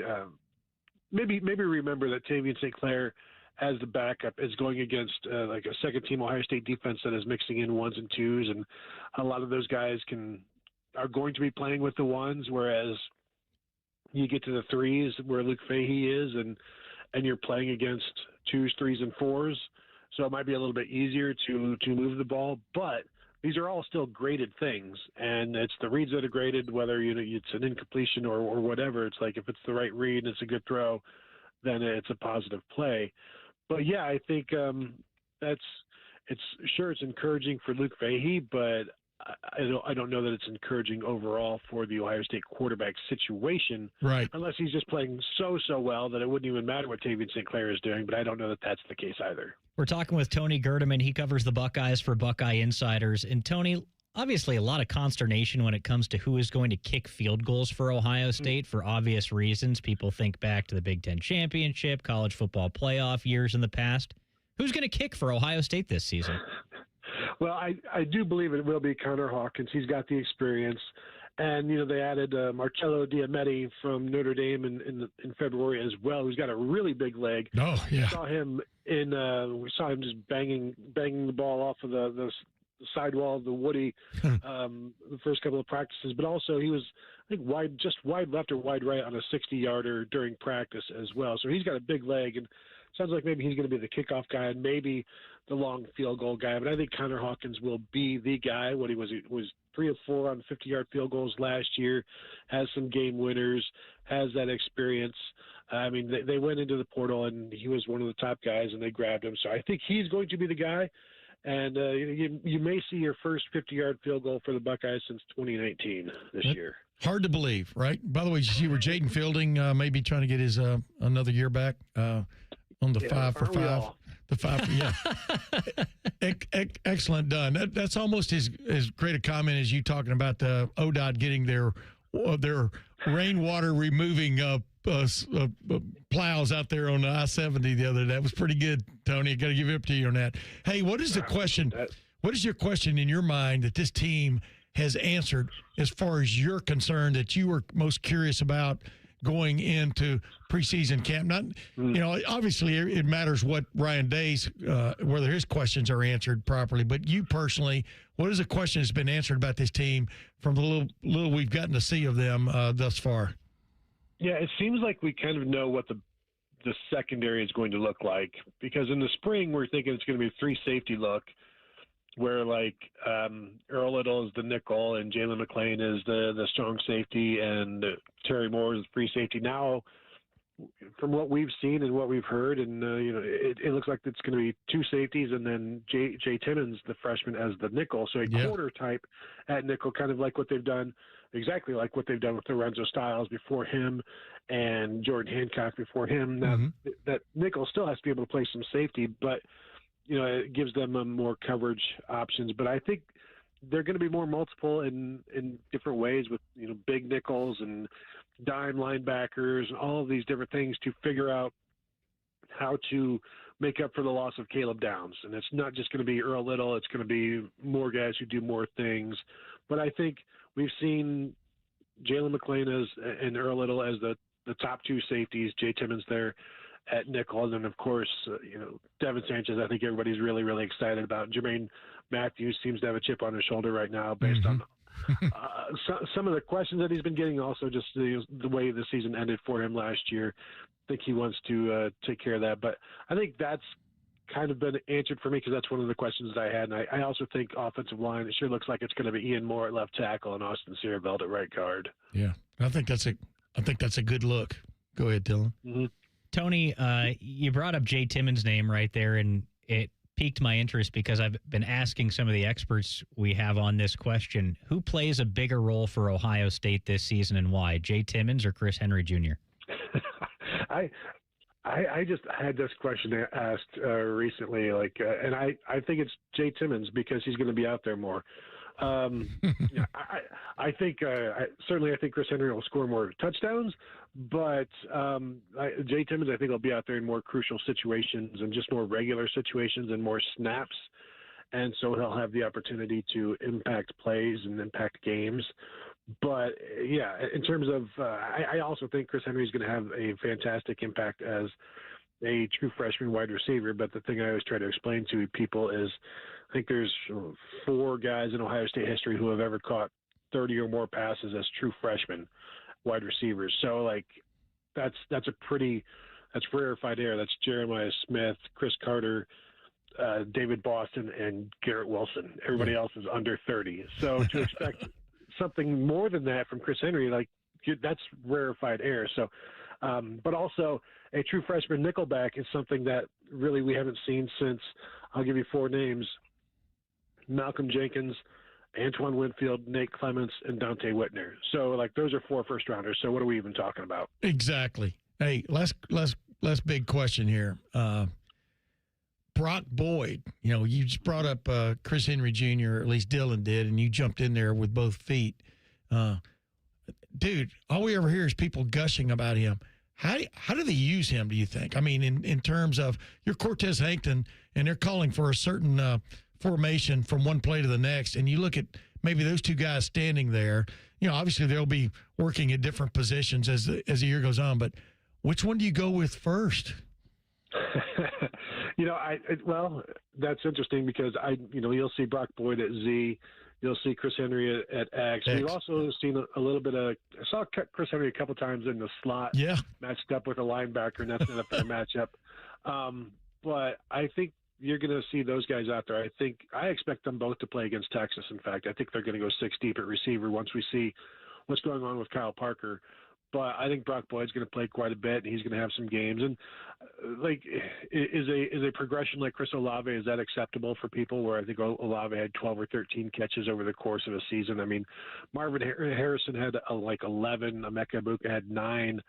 And then when you say those numbers, people get kind of upset, well, that's way too low. And it's it wasn't for Marvin Harrison, but of course he had 4 first rounders in front of him. So yeah, I do think you're going to see some Brock Boyd moments this season, and I do think he's going to be a regular participant in games this year. Just think if they could throw 3 footballs at a time every play, that would, because we have no idea what the situations are going to be from game to game, especially in those big games and stuff. But I would think a secondary or third or tertiary receiver has a chance to really blossom. And who's going to be that guy? Brandon Ennis, obviously, at the beginning and stuff. But I think he's going to be so curious to see how this team develops just in use of personnel on the offensive side. You agree?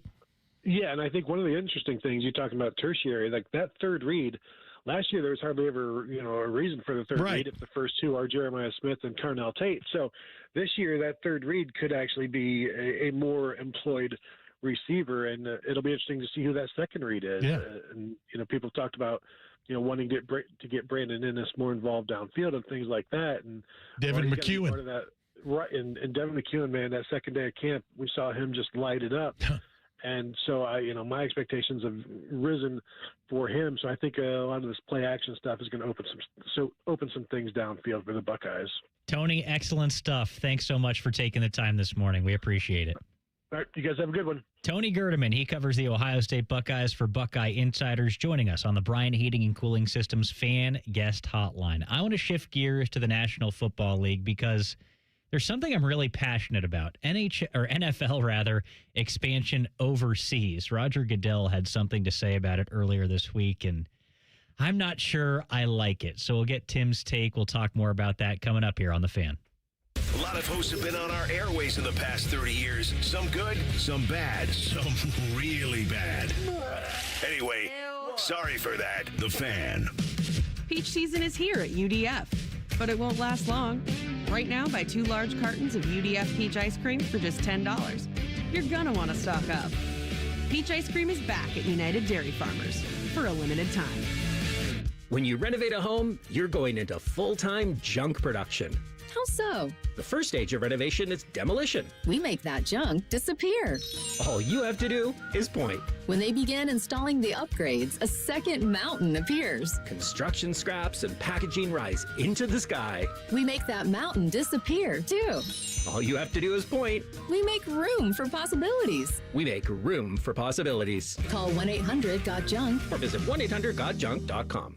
Recently, our company's softball team lost the big game by 1 run. Then Dale tried to console us with the quote, "Winning isn't everything." Dale's a loser. I play to win, like early payout from Bet365. If my team goes up big, I get paid out instantly, even if they blow the lead later. Sound familiar, Dale? Bet365. Winning is everything. Gambling problem? Call 1-800-MY-RESET. 21 plus only. Must be physically located in Ohio.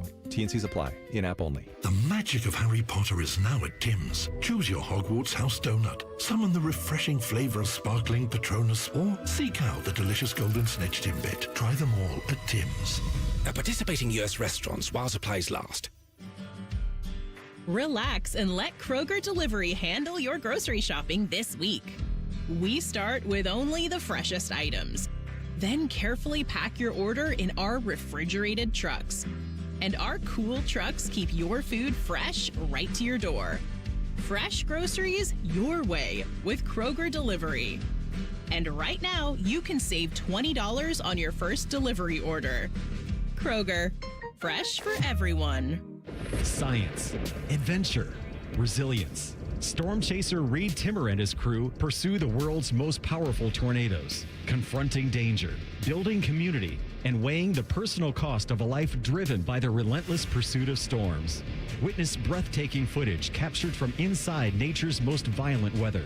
Some moments simply have to be experienced on the big screen.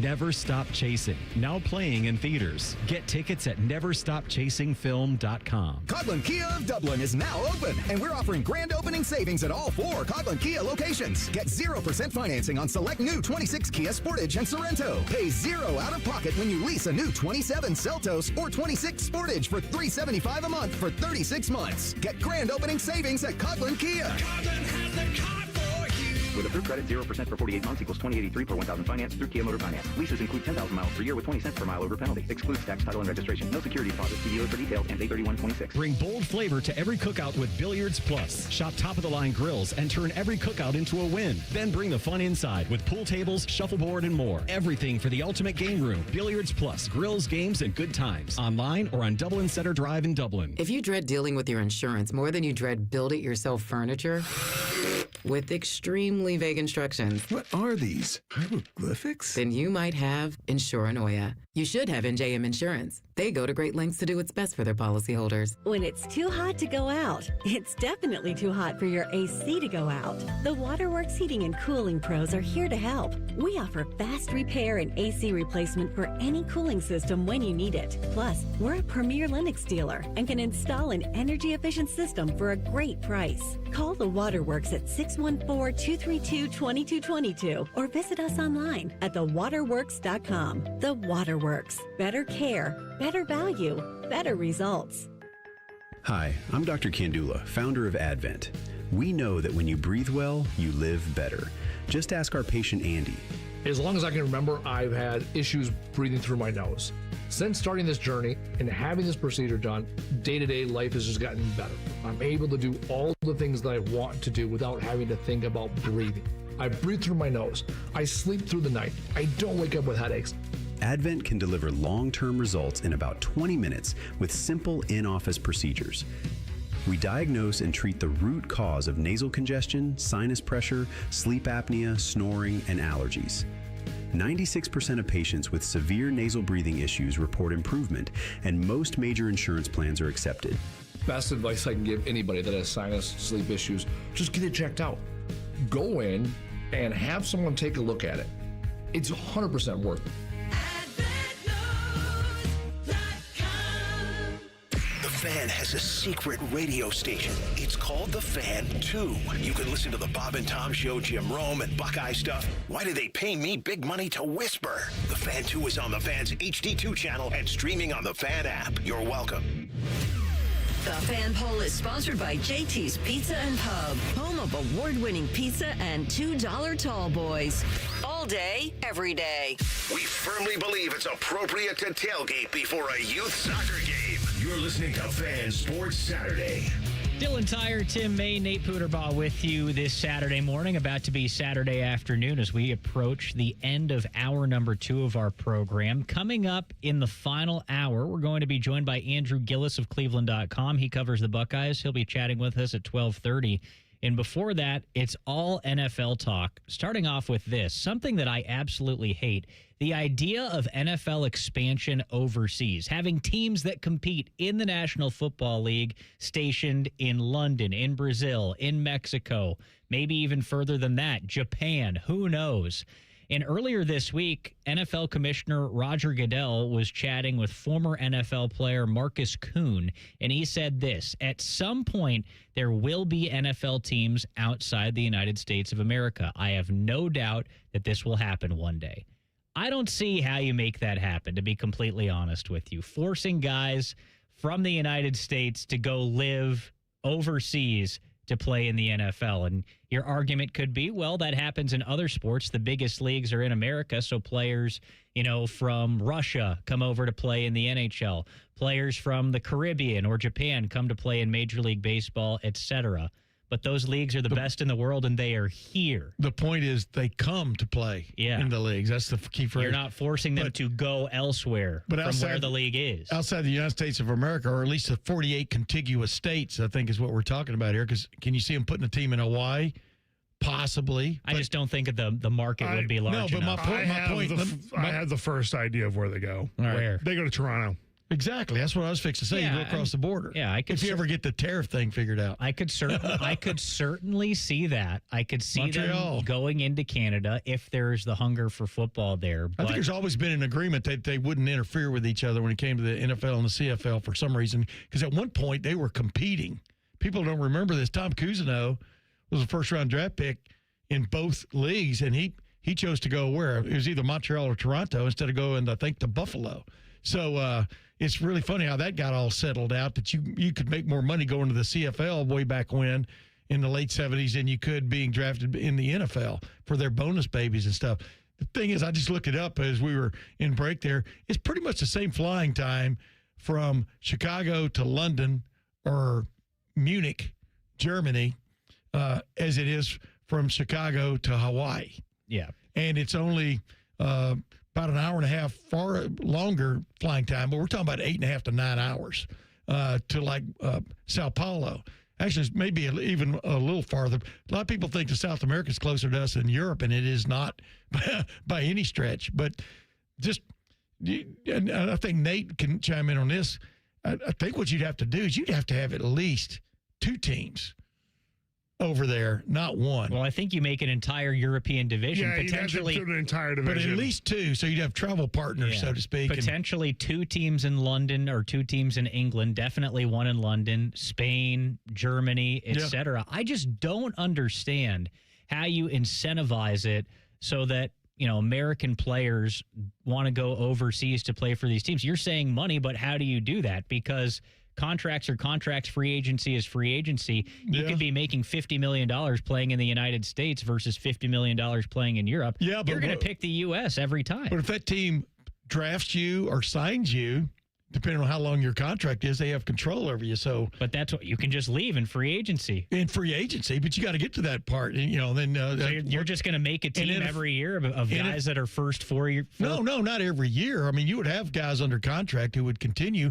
Who knows? It may take off and be a thing, but those are long flights that have to have built-in recovery time, for one of another way of putting it, for the teams involved. But yeah, you're talking about L.A. or San Francisco or the Seattle Seahawks flying to Munich or London and vice versa. It's a lot.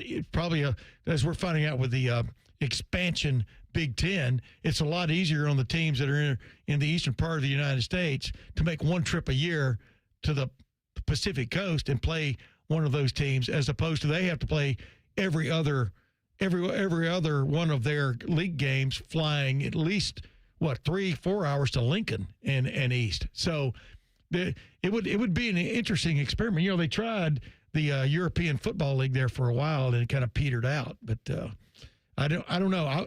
I don't have any problem with people thinking along those lines. But maybe when we get there's a possibility of a new supersonic jetliner coming on the wing here sooner rather than later. Maybe that would solve all the problems. I just don't. They're playing a game in Australia this year, and all the players are upset about it. Nobody wants to travel that far between the 49ers and Rams. I don't doubt if they put a whole division in Europe, they could get guys for the roster. I'm worried they'd all be bad. Well, that's what I mean. They're going to be the rejects. Guys are always going to want to be on a roster if they still can.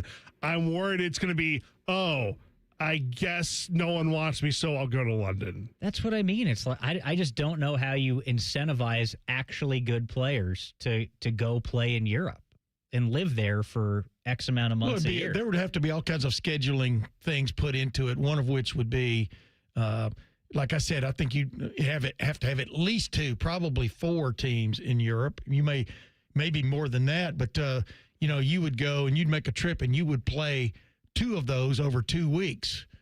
You know what I mean? You wouldn't play necessarily because you don't want to be in Europe for a month and a half. But you would play 2 of those and then come back and then vice versa with the European teams. They would come over and play 2 games in 2 weeks. You could never have a game for the teams in Europe on anything other than Sunday. I didn't say any other day. But I'm just saying, this is the thing. You could never have a team from London come to the States and play a Thursday night game. Yeah, we're poking holes in this already, but Roger Goodell, he's the most powerful commissioner in sports, one of the most powerful people in the United States right now. So if the guy wants to make it work, he's going to force his will and make it work. Maybe the PIF will put some money into it and start their own thing over there. You never know. They've got all that extra money now. We're going to keep it rolling with the NFL. High hopes for the Bengals this season. Lots of uncertainty in Cleveland. Do we think their win totals will go over or under? We're going to make our predictions when we come back here on The Fan. Matty Ice is currently bathing himself in creamy jalapeno dip. And I've officially run out of ways to tease this show. Rothman and Ice. Weekdays at noon. The Fan. Hi, I'm Patty, founder of Awesome Tex. I started with a big idea to give old clothes a new life by turning them into recycled fibers and threads. Everyone told me that this was going to be impossible, but Chase for Business believed in me. They gave me a lot of guidance from the beginning. Get financial guidance from bankers in the Columbus community and convenient digital tools all in one place. Learn more at chaseforbusiness.com. Make more of what's yours. Real customers compensated. J.P. Morgan Chase Bank, N.A. member FDIC. Delaware County Veterans Services, here for those who served. Located on the ground floor of the historic courthouse in downtown Delaware, our team of veteran county veteran service officers is ready to help you access VA benefits, emergency financial assistance, dental and medical grants, transportation, and more. Need a ride to a VA appointment? Facing a financial emergency? Are you or your spouse simply looking for answers? Then give Delaware County Veterans Services a call. 740-833-2010 to schedule an appointment. Delaware County Veterans Services. When your furnace or air conditioner stops working, you can always rely on Atlas Butler to get it up and running the same day. So why not depend on Atlas Butler for all your plumbing needs? One call does it all. Call 1-800-FURNACE. Whoa, what's all this? These screens, the food? All for the game, bro. Dude, let us pitch in. No need. I've got it all covered. With T-Mobile, I'm saving $1,000 bundling my wireless and internet. No way. Really? Yep, and the price of my plan won't change for 5 years. Wow, I'm definitely switching to T-Mobile. Goal! Here to score big with T-Mobile. Families save up to $1,000 a year when they bundle fast, easy to set up, all-in 5G home internet with 4 phone lines on Experience Beyond. And your plan price? Guaranteed for 5 years. Stay connected con tu gente and catch every match with T-Mobile. Join now at T-Mobile.com. Price guarantee on talk, text, and 5G data. Exclusions like taxes and fees apply. Savings based on third line free via monthly bill credits. Internet discount with $15 in monthly bill credits and auto-pay discount. Qualifying credit required. Credits may take up to 2 bill cycles and will stop if you cancel any lines or change plans. Football season starts at Twin Peaks. Get your league together and host your fantasy football draft party at your local lodge. And commissioners get a $50 Twin Peaks gift card. Cold drinks, made from scratch food, wall-to-wall TVs, and everything you need for draft day. Book your fantasy football party at your local Twin Peaks today. Get your day started with T-Bone and Tybus weekday mornings from 6 to 9 here on The Fan. You think that a radio lifer and a national title winner wouldn't have much in common, but you'd be wrong. They're both girthy, they both love football, and they both get racially profiled for completely different reasons. It's like driving to work with your friends, except these friends give away tickets to things and talk to all the important people in town. Your actual friends are probably a bunch of losers. Well, anyway, listen to T-Bone and Tybus live on The Fan app, and wherever you get your podcasts. Broadcasting live from the McDaniel GM Superstore Studios. Driving excellence since 1916. Chevrolet. Together, let's drive. WBNS HD1 Columbus. I'm Nate Puderball with their sports update. Last night in Colorado, the Cleveland Guardians beat up on the Rockies 9-1. Rookie Travis Bazzana had a career-high 4 hits in the win. They're back at it tonight at 8:10. Late last night, the Reds got beat up by the Diamondbacks 9-0. Game 2 of that series is tonight at 8:10 with Rhett Lauder on the mound for the Reds against Michael Soranka. Catch the action right here on The Fan. Preseason NFL action today sees the Browns playing host to Buffalo. Shedeur Sanders is expected to get the start at quarterback. Game moves at 1 o'clock. We'll have the action immediately following Fan Sports Saturday. The Bengals are in action tonight. They're at home to take on the Bears. All of Cincinnati starters are expected to take the field this evening. Game time is set for 7. In other NFL news, former Cleveland Browns running back Nick Chubb announced his retirement last night. Chubb was a 4-time Pro Bowl selection. And in golf, Wyndham Clark heads into the weekend with the lead at the BMW Championship, sitting at 12 under, with Gary Woodland just 1 stroke back. Breaking sports news weapons of The Fan, Ohio Sports Destination. Just because it's the weekend doesn't mean we shut up. This is Fan Sports Saturday. It's a huge day for Ohio's NFL teams. Both the Browns and the Bengals will be in action. The Browns actually playing host to the Buffalo Bills at 1 o'clock after our show today. So Fan Sports Saturday with me, Dylan Tyrer, Tim May, and Nate Puderball will go right into the Browns-Bills game. And then tonight it's the Bengals and the Bears. That should be a fun one down in Cincinnati. But with those teams in mind, I want to do some over-unders for the win totals this season. We're going to start off with the AFC, and Nate is going to rip down the list. Every team in the AFC give us their over-under set by FanDuel this season, and Tim and I will tell you what we think about it. And why don't we start off with the favorites in the AFC, the team the Browns will be playing today, the Buffalo Bills. All right, your AFC East defending champs, Buffalo Bills, their over-under is 12.5. 12.5 for the Buffalo Bills. I think they go under because they've got a new coach this season. The Bills are a little bit shaky. Winning 13 games in a year is a hard thing to do, especially with a new head coach in Joe Brady. So give me the under for the Buffalo Bills. I concur. I like the under in that respect, but it is kind of interesting how they're going to keep on keeping on and until Josh Allen just runs out of juice. But a lot will depend on Josh Allen being their quarterback throughout that run. So I'm going to go under. I'm not a big Bills believer. Baltimore won the AFC North last year. Their over-under is 11.5. Did Baltimore win the AFC North, though? The Steelers won the AFC North last year. We've got these are predictions here because the Patriots. I'm sorry, I'm reading the Patriots won the AFC East last year. My bad. But we're using the website just says AFC North champions on it. The predicted AFC North champions, which I don't agree with. I think the Bengals are going to win the AFC North. So 11.5 wins this year for the Baltimore Ravens. Give me the under as well. I think the Bengals win somewhere around 12 games to win the division. I think the Ravens win 10 or 11, but that's under 11.5. I'm on the 10 wagon when it comes to the Ravens for several reasons, one of which is I don't think they're as good as they have been, et cetera. But, yeah, I'll take the under on that one. Kansas City, they're at 11.5. Kansas City obviously struggled last season. They were on the bad end, the wrong end of losing a bunch of one-score games after the year prior. They were on the right end of winning a bunch of one-score games. People like a bounce back from Kansas City this season. They're in a pretty tough division with both the Chargers, who folks like a lot this year, and, of course, the Broncos, who were dominant last season. I will go with over 11.5 wins for the Kansas City Chiefs. I think they finish with right around 12. I think Patrick Mahomes bounces back this year, comes back from the injury. I think this team's really, really motivated. So give me the Chiefs over. Yeah, everything swings with Patrick Mahomes' health, in my opinion. And obviously when he is as close to healthy as you can get, it's a different football team, different offense especially. I'm going with slightly under. I'm going with 11 wins, so I'm going with the under. Ooh, okay. The Broncos, they're 9.5. So the Broncos were really good last season. I think the Broncos likely end up in the Super Bowl if it's not for Bo Nix breaking the ankle in the playoffs. That defense is just so good. The offensive line is great.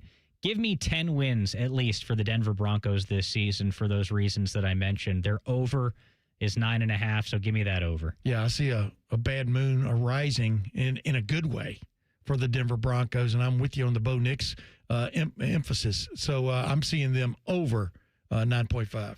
The Bengals, they are at 9.5. Well, I kind of spoiled this already.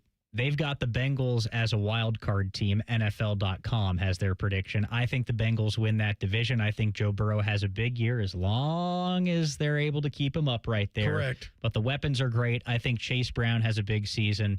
Dexter Lawrence sounds like he has greatly improved the defense already. So I think the Bengals smash the over 9.5. I think they win 12 games this year. I definitely think they win more than 9.5. So I'm on. I see the Bengals definitely as an over in this situation. If it's ever going to happen for them again in the Burrow era, this is the year it looks like. As our resident Bengals fan, what do you say, Nate? I think they get to 11. All right. That's kind of my prediction. You take the over. Houston, 9.5. This is an interesting one because the quarterback is a big question mark after not being a big question mark. Their defense might be the very best in the NFL. They've got a good weapon on the outside in Nico Collins. I think a lot this season weighs on the run game for Houston. They traded for a new running back in David Montgomery, trying to replicate what Joe Mixon was able to do a couple years ago and really help out C.J. Stroud. But if Stroud can be the guy again, and I think give them at least average to slightly above average quarterback play, they should be a really good team this season. In my opinion, they play in a weak division. I think the Houston Texans come in right around 10 wins, so give me that over. There's not much else for me to say except to sum up what you were saying without saying it is if their offensive line is up to snuff, they can do things. Obviously, C.J. Stroud getting beat up is not good for anybody. And when you talk about the run game, that's part and parcel of the offensive line. Their offensive line has definitely got to get back to, or at least take another step. Let's put it that way. So everything hinges on the offensive line for them. But I'm definitely taking the over here because if C.J. Stroud can stay upright, they're going to beat a lot of people. The Patriots, they are at 8.5. The Patriots are really an interesting one, aren't they? And by these NFL.com predictions, the Patriots are the final wild card team, which is really intriguing to me when you think about the next team on this list, which we'll get to in just a moment. But at 8.5 wins for the New England Patriots, you think about this team and there's so much going in the right direction. Obviously, Drake May is one of the best young quarterbacks in the NFL. They get A.J. Brown in the offseason deal with the Eagles, and A.J. Brown is tearing it up right now in training camp. But a little bit of nonsense with the head coach this offseason. Could that be a distraction? I don't think the Patriots are able to replicate what they were able to do last year. I think they get dragged down a little bit by all of the noise around the head coach, maybe some injury issues this season. Give me the under. I think the Patriots win 8 games this year, so that cashes the under 8.5. Yeah, despite everything that went on with Mike Vrabel in the offseason, I don't believe players really care. I don't think it affects them and I don't think this is a distraction for the players. It'd be more of a distraction if Drake May had gotten banged up riding a four-wheeler or something. If you understand what I'm saying there, I do. I think Mike Vrabel will be the same head coach he was a year ago, and so I'll definitely take the Patriots over 8.5. The Chargers there at 9.5, and will Ladd McConkey tank my fantasy team again? The Chargers are a weird one to me because they're tied for the 5th best odds to win the Super Bowl, I think. But why? Per NHL or NFL.com's predictions here, they're not even going to make the playoffs. The NFL has them projected at 8.7 wins this season, which would cash the under 9.5. I think the Chargers win right around 9 games this year. I'm not as high on the Chargers as most. Justin Herbert, everybody just says the guy is a top 5 quarterback in the NFL. I'm not quite sure because we haven't really seen him win that big game. Mm-hmm. People are very high on Omari and Hampton, their running back this season. I'm not quite sure why. I suppose all of this is because they've got a new offensive coordinator in Mike McDaniel, who really has done what?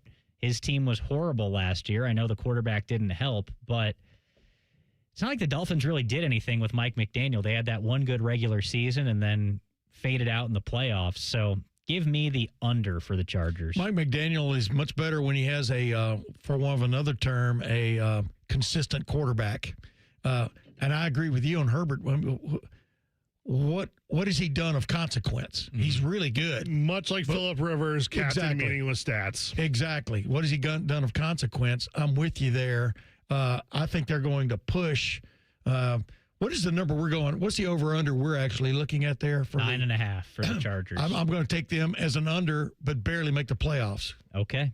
I like that. The Steelers, 8.5. Give me the under. Yeah, the Steelers, I mean, I think they're going to struggle in that division this season. I just think the Bengals and the Ravens are going to beat up on them. Aaron Rodgers has so many limitations nowadays. I don't really think they made their weapons that much better this offseason. They're ancient. Yeah, they're just like not an intriguing team to me, unfortunately. So let's hit that under. I think the Steelers win. I think they come in right around 8 wins, but that's the under.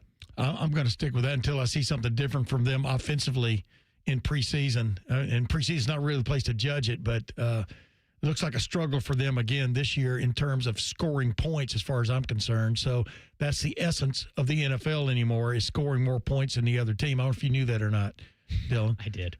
So I would take the under on the what I'm seeing is the 8.5. I would take the under.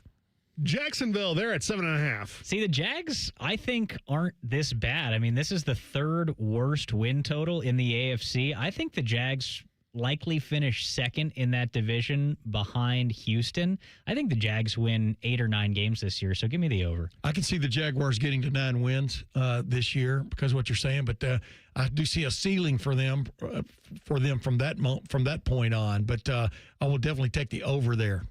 The Colts, 7.5. Earlier this week on Rothman and Ice, I made the prediction that the Colts are going to be the worst team in the NFL this season. I am not a Daniel Jones believer. I am not a believer in the Colts' weapons outside of Jonathan Taylor, who I think is good, but he was used a lot last season. Give me the Colts under 7.5 wins. Yeah, but what about Caden Curry? Oh, that's right. He plays defensive end. I'm with you on that one. I don't need to spend much time on that one. The Raiders, 6.5. All right, this one's an exciting one because they could have a rookie quarterback playing this year. Mendoza has had an up and down preseason so far. Why not have a little fun right here and go with the over for the Raiders? They'll win 7 games this year. Yeah, I like Kirk Cousins too. I mean, he can get you to a certain place, but then past that, can he do that?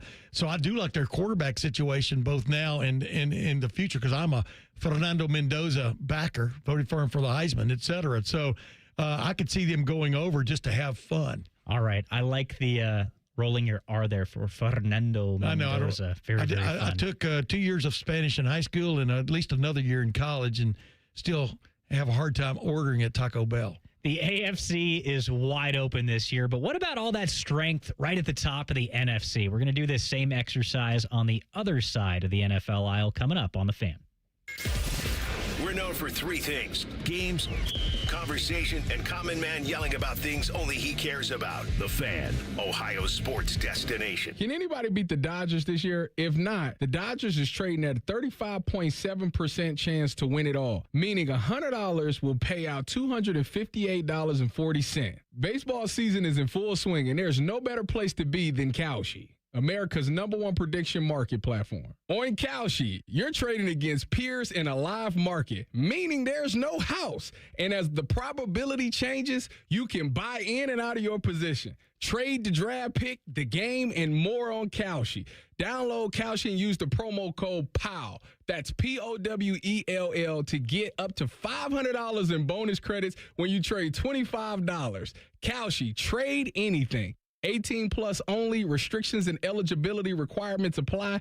Event contract trading involves risk and may not be suitable for all investors. Kalshi products are not available in all jurisdictions. Prices, values, and available markets may differ from those mentioned. See Kalshi.com/regulatory. Hey, it's Timmy Hall for Central Ohio's most trusted orthopedic practice, Orthopedic One. A couple years ago, I felt like I was breezing through life. I was tearing through rounds of golf, and it hit me. Excruciating hip pain. Hip that would not go away until I saw my friends at Orthopedic One. Then, bye-bye pain. So if you're dealing with constant pain or you suffered an injury, start with the specialist. Start at orthopedic1.com. There's no referral required, and there's several convenient locations in Central Ohio. Schedule your appointment at orthopedic1.com. Common Man here for my friends at Care Heating and Cooling. Summertime napping season is upon us. What's that mean? Well, that means for me, a little nap on the leather couch. I got the ceiling fan on, but if that AC's not working properly, that nap turns into crap. Am I right? You got to make sure that AC's in tip-top shape, and the only people to call are my friends at Care Heating and Cooling. The message on their homepage says, we care about your comfort, because they do. If you're not comfortable in your own home, they start to get itchy and scratchy. Here's what you need to know about my friends at Care. They've won the Lennox Centurion Award for 17 years in a row. Now, if you're not in the biz, you don't know what that is, but I'm going to tell you, it's given to the top 5% of Lennox dealers in the country each year. Their service techs are the best in the business, and there's not a problem they can't solve, except maybe the meaning of life. They had no answer when I asked them. But think about living without central AC. Mess you up. My friends at Care also have easy online scheduling. CareHeatingandCooling.com. Care Heating and Cooling. Call 1-800-COOLING when you need a company you can trust. Coghlan Kia of Dublin is now open, and we're offering grand opening savings at all 4 Coghlan Kia locations. Get 0% financing on select new 26 Kia Sportage and Sorrento. Pay 0 out of pocket when you lease a new 27 Seltos or 26 Sportage for $375 a month for 36 months. Get grand opening savings at Coghlan Kia. Coghlan has the car for you. With approved credit, 0% for 48 months equals $20.83 per 1,000 finance through Kia Motor Finance. Leases include 10,000 miles per year with 20 cents per mile over penalty. Excludes tax, title, and registration. No security deposit. See dealer for details. Ends 8/31/26. Common Man and Bob Capace here. So, Bob, you got this ring builder thing on your website. Yep, you pick the diamond, the setting, customize your own engagement ring before you even come in this store. I actually tried it. You did? It was ridiculously easy. See, if Common Man can build a perfect ring online, anybody can, because I'm dumb. Then book an appointment and we'll help make it exactly the way you designed it. That's why I always tell people, I know a guy. You too can design your own engagement ring with the ring builder at worthingtonjewelers.com. If I can do it, anyone can. Worthington Jewelers, where Columbus gets engaged. Bring bold flavor to every cookout with Billiards Plus. Shop top-of-the-line grills and turn every cookout into a win. Then bring the fun inside with pool tables, shuffleboard, and more. Everything for the ultimate game room. Billiards Plus. Grills, games, and good times. Online or on Dublin Center Drive in Dublin. T-Mobile has an exclusive bundle for customers 55 and up. I'm Sarah Bowl. Yeah, I'm Frank Bowl. A reliable network is key for us. And with T-Mobile, it's been wonderful. And going to the 55 plus plan saved us so much money. A lot. And that's important. Trying to keep costs down. The home internet's been perfect. It's fast, it's quick. The setup was so easy, it took less than 15 minutes. It was like, if you want simplicity, coverage, reliability, you want the whole package, T-Mobile has it. Right now, T-Mobile customers 55 and up can get 2 phone lines on America's best network, plus America's fastest 5G home internet for just $30 each. $30 per month each line with autopay plus taxes and fees. Minimum age 55. Pricing for home internet rely on 2 lines of Essentials Choice 55. $35 connection charge per line required. Best mobile network and fastest 5G home internet based on analysis by Oak Cliff Speed Test Intelligence Data 2H 2025. All rights reserved. The magic of Harry Potter is now at Tim's. Choose your Hogwarts house donut. Summon the refreshing flavor of sparkling Patronus or seek out the delicious golden snitch Timbit. Try them all at Tim's. At participating U.S. restaurants while supplies last. In the old days when people lived to be 40, you only had one option for listening to your favorite show. But now, ooh, baby, radio, podcast, the Fan app, and YouTube, just to name a few, live or on demand. You have no excuses. The Fan. Fan weather. From the Logan AC and Heat Services Weather Center. Happy Saturday. We do have another round of rain in our forecast today, but we do have relief on the way. Today, pop-up activity will begin around noonish today. 2 o'clock, we see a little bit more of heavier scattered activity. That'll carry you through the rest of your evening hours with highs today right around the upper 70s. Around tomorrow, Sunday, dry out begin. I'm your 10 weather impact meteorologist, Lily Aldrich, with 97.1 The Fan. We test marketed naming the show A Guy and His Butlers. Oh, that is very touching. But we thought Bishop and Friends had a better ring to it. Weekday mornings at 9. The Fan. Instead of annoying national people talking to you this weekend, we've opted for annoying local people. This is Fan Sports Saturday. Tim May jumped out of his chair in disgust with me during our last break because I made a critical error and I forgot to mention the Cleveland Browns win total during our last segment, breaking down the AFC teams. The Cleveland Browns have the lowest projected win total in the AFC at 5.5 this season. Give me the over for the Browns. I think they're going to get a little bit better quarterback play. I still think they have a solid defense, even though Myles Garrett's not there anymore. And I really like the young weapons that the Browns added through the draft. By the way, I'm taking the over also just because I want my son Corey to have a decent fall, and their fans deserve an over. But, all right. Got to get this quarterback thing figured out. Let's run through the NFC right now, Nate. The Eagles, 11.5. Give me the under for the Eagles. I think a lot of change there this offseason. Maybe good change with no more A.J. Brown, but I think they're going to be playing in an improved division. Jaden Daniels back this year for the Commanders, hopefully healthy and going to play a whole season. The defense for the Dallas Cowboys much improved, so it's going to be harder in the NFC East. Give me the under for the Eagles. I agree 100%. Might be 10-win season for them if they really push it, but too many question marks there. And too many answers by the teams they're playing. Speaking of the Commanders, they're at 9.5. Commanders are going to be an interesting team for me. I don't know how much better their defense is, which really struggled last year. Give me 9 wins for Washington. I think that could get them into the playoffs. We will see. The NFC is going to be really, really tough, but Jaden Daniels, I feel like people are discounting him after the injury last year. Still a really good player when healthy. But just a tough division, a tough conference to play in. Give me the under for Washington. Yeah, and Jaden Daniels has still got a long ways to go before they retire his number at Washington. There's a shot. I'm going to take a shot just because of that. I give him. Are we not allowed to throw the half on there since it was a 5? I'm taking the under, and I'm looking at 9, though. I'm looking at him getting to 9 wins. Detroit, they're at 9.5. So I'm way down on the Lions this year. Maybe this is a hot take, but I think it's over in Detroit. I think Dan Campbell's going to be on the hot seat this year and end up getting fired. I think the Packers and the Bears are the best teams in that division. I just don't understand why people would be high on the Lions this year. It's not like they changed a whole lot, and I think last year proved that Ben Johnson really meant a great deal to that team. So give me the under for the Lions. I think they struggle. I think they were trying to get a grasp on things. Also losing J.T. Barrett, you're going with Ben Johnson. I mean, right on down the line, there are all these kind of things that go on with a football team. But I would hate to see the Campbell tenure be like a comet, come and go, because I really like him. But I'm taking the under just like you are. Green Bay, 10.5. Give me 10 wins for the Green Bay Packers this season. I think that's right where they sit, very similar to where they were last season.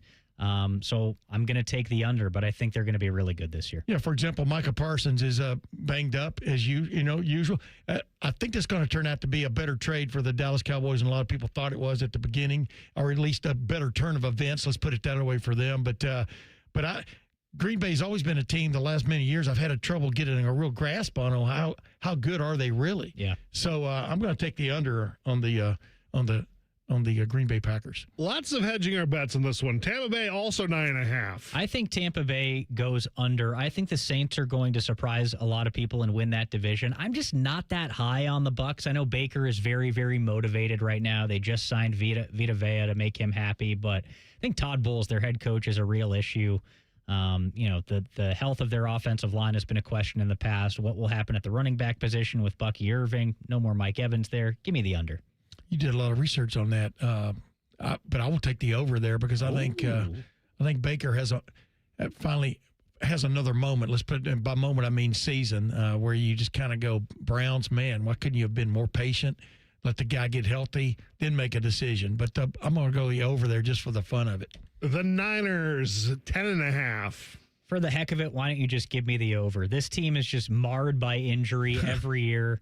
If they could be healthy, it's an over easy. Yeah, like if Brock Purdy stays healthy, Dejon Stribling, their rookie wide receiver, is making a lot of noise, maybe the most noise out of any rookie in the preseason right now. So some excitement in San Francisco as long as their head coach is in the right headspace as well after what happened with Shanahan this offseason. But I'll take the over for the 49ers. Yeah. George Kittle. See, tight end is so vital to any of these big-time teams, and there has been for a while. As Tim May says, no one covers a tight end consistently at any level of football. But if Kittle is back, but if he's close to 100% and stuff, I think they can do things. I think you miss that big-time tight end when you don't have him. But I'm going for the over for San Francisco just because I like the team. The Rams, they're at 9.5. Yeah, the Rams. I mean, give me the over. They're the heavy favorite, so give me the Rams for sure. Yeah, I'm taking give me the over. Give me the over with the Rams also. I really like the feel of this team through preseason. The Vikings smash the under button for the 8.5. Yeah, under for the Minnesota Vikings. I just think their quarterback situation is a little bit shaky. Yeah, and plus he's 5'9" or 10, depending on how you measure him. And then his backup came on strong and faded away. I'm talking about J.J. McCarthy, and of course before that Kyler Murray. But man, when I have questions about the quarterback, I have questions about the team. So give me the under. Arizona, they're also at 8.5. Cardinals under. I don't know about this group this season, so give me the under for Arizona. I just think that the stickiness at quarterback, the uncertainty at quarterback, under for sure. There you go. You just answered my question. I mean, right there, when you have those questions about who's going to be running the ship, you have problems. I'm taking the under, too, because I think they're a perpetual under. Apparently all the birds are at 8.5, the Falcons and the Seahawks. Give me the over for the Seahawks and the under for the Falcons. I agree 154%. The Bears, 7.5. Give me the over for the Bears. I think they're the second best team, if not the best team in the NFC North. It's them and the Packers going back and forth. Really tough schedule for Chicago this season, but I like a big jump from Caleb Williams again. So give me the over for the Bears. Man, when you figure out how your quarterback needs to play and can play, and you tailor things to him, Caleb Williams, I had my doubts about Caleb Williams, and it wasn't because he painted his fingernails. I had my doubts about him even being drafted where he was, but now after watching him flourish under a different way of approaching things, I think the Bears could be the team to watch in the NFC this year. Couple more. Carolina, they're at 6.5. Over for Carolina. I think they're going to challenge the Saints for the division. Under for Carolina, just because I've never liked Carolina. The Cowboys at 7.5. Over for Dallas. I think they're much improved this season and make the playoffs. I agree 100%. I think over. I mean, if Dak Prescott and company are ever going to do it, it would be this year. They've improved themselves defensively also. The New York Football Giants are 5.5. Give me the under. I think Dart cannot stay healthy, so give me the under. Yeah, they needed to be able to draft 12 Arvell Reeses, but there was only one available. I see them going over, though. I think John Harbaugh will be a difference maker, but he doesn't play. I think this will actually be the worst team in the league. The Saints, 4.5. Saints hammer the over for me. I like the Saints a lot. I think they're going to win the NFC South. I love Tyler Shuck. Give me the over. Give me the Saints under just because I will take the contrarian look to that. It's really hard to make that many gains in that short a period of time. And I'm talking about from one season to the next, especially for this organization. They've been lost for a while, in my opinion. But give me the under just for the fun of it. All right, talking about gains from one season to the next. The Ohio State Buckeyes are trying to do that this coming season, make it a little bit further in the college football playoff. This team rounding into shape right now, 2 Saturdays away from the opener against Ball State. Coming up, Andrew Gillis, who covers the team for Cleveland.com, will share his thoughts on Ryan Day's squad. It's Fan Sports Saturday right here on The Fan. When your furnace or air conditioner stops working, you can always rely on Atlas Butler to get it up and running the same day. So why not depend on Atlas Butler for all your plumbing needs? Our expert plumbers can take care of anything from a clogged drain to a broken water heater. We work on all brands of water heaters and plumbing equipment. One call does it all. Atlas Butler is at your service. Call 1-800-FURNACE. When you renovate a home, you're going into full-time junk production. How so? The first stage of renovation is demolition. We make that junk disappear. All you have to do is point. When they begin installing the upgrades, a second mountain appears. Construction scraps and packaging rise into the sky. We make that mountain disappear, too. All you have to do is point. We make room for possibilities. We make room for possibilities. Call 1-800-GOT-JUNK or visit 1-800-GOT-JUNK.com. Great cars, great deals, Great Lakes Hyundai. The savings are so good. The savings are so good at Great Lakes Hyundai of Dublin. Right now, lease a new 26 Tucson SE for $149 per month for 36 months. Just $149 a month. Only at Great Lakes Hyundai of Dublin. Plus, get 10 years or 100,000 miles of powertrain coverage with your new Hyundai. Just off 270 or at GLakesHyundaiofDublin.com. Iconic summer moments deserve an iconic drink. Reach for Mountain Dew, an American original. From its beginnings in the foothills of Tennessee to your biggest summer yet.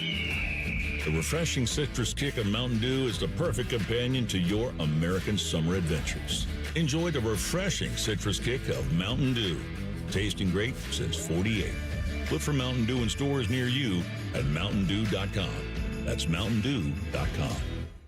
Just when you thought afternoons couldn't get any dumber. You fellas been doing a bit of boozing, have you? Common Man and Timmy. Weekdays from 3 to 6. Your home for dumb. The Fan.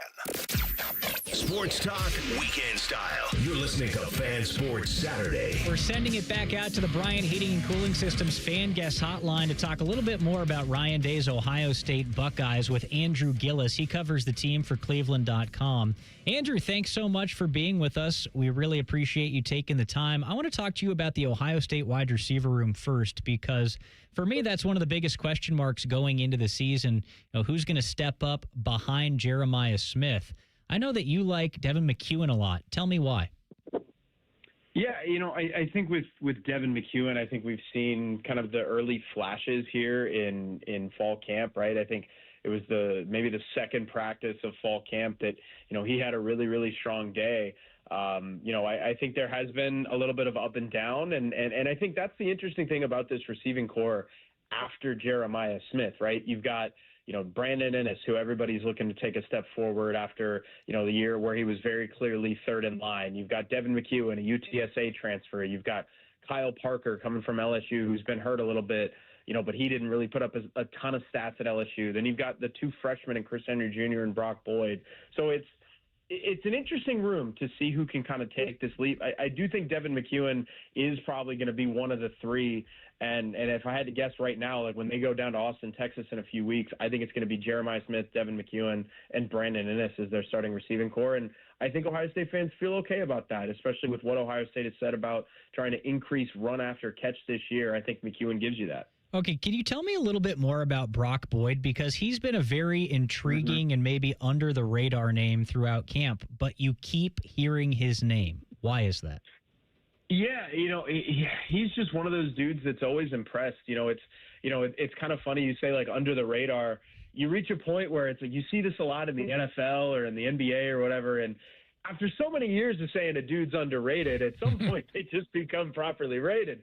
And I think we're kind of getting there with Brock Boyd, and I think we've kind of reached the offseason max for a hype train, because when they got him, it was National Signing Day in December. Mark Pantoni said he was the most underrated player in the country, and that was, Ohio State's GM kind of knowing, hey, we know what we have here. And through spring practice, I mean, he was the first one of the receivers to lose his black stripe. He just every time you talk to a receiver, every time you talk to a defensive back, they just say he makes plays. And I think, there is an element of, look, he was the number 600 and whatever overall player in the class. And sure, that can kind of push you down the rankings a little bit and push you down the attention meter, especially with Chris Henry Jr. on this team. But it feels like every time we ask somebody, it's always just he makes plays. And we have kind of gone past, I wonder if he could see the field, to I think it's how much is he going to see the field in massive games. And I think we're kind of at the point now where he's going to be on the field when Ohio State needs him.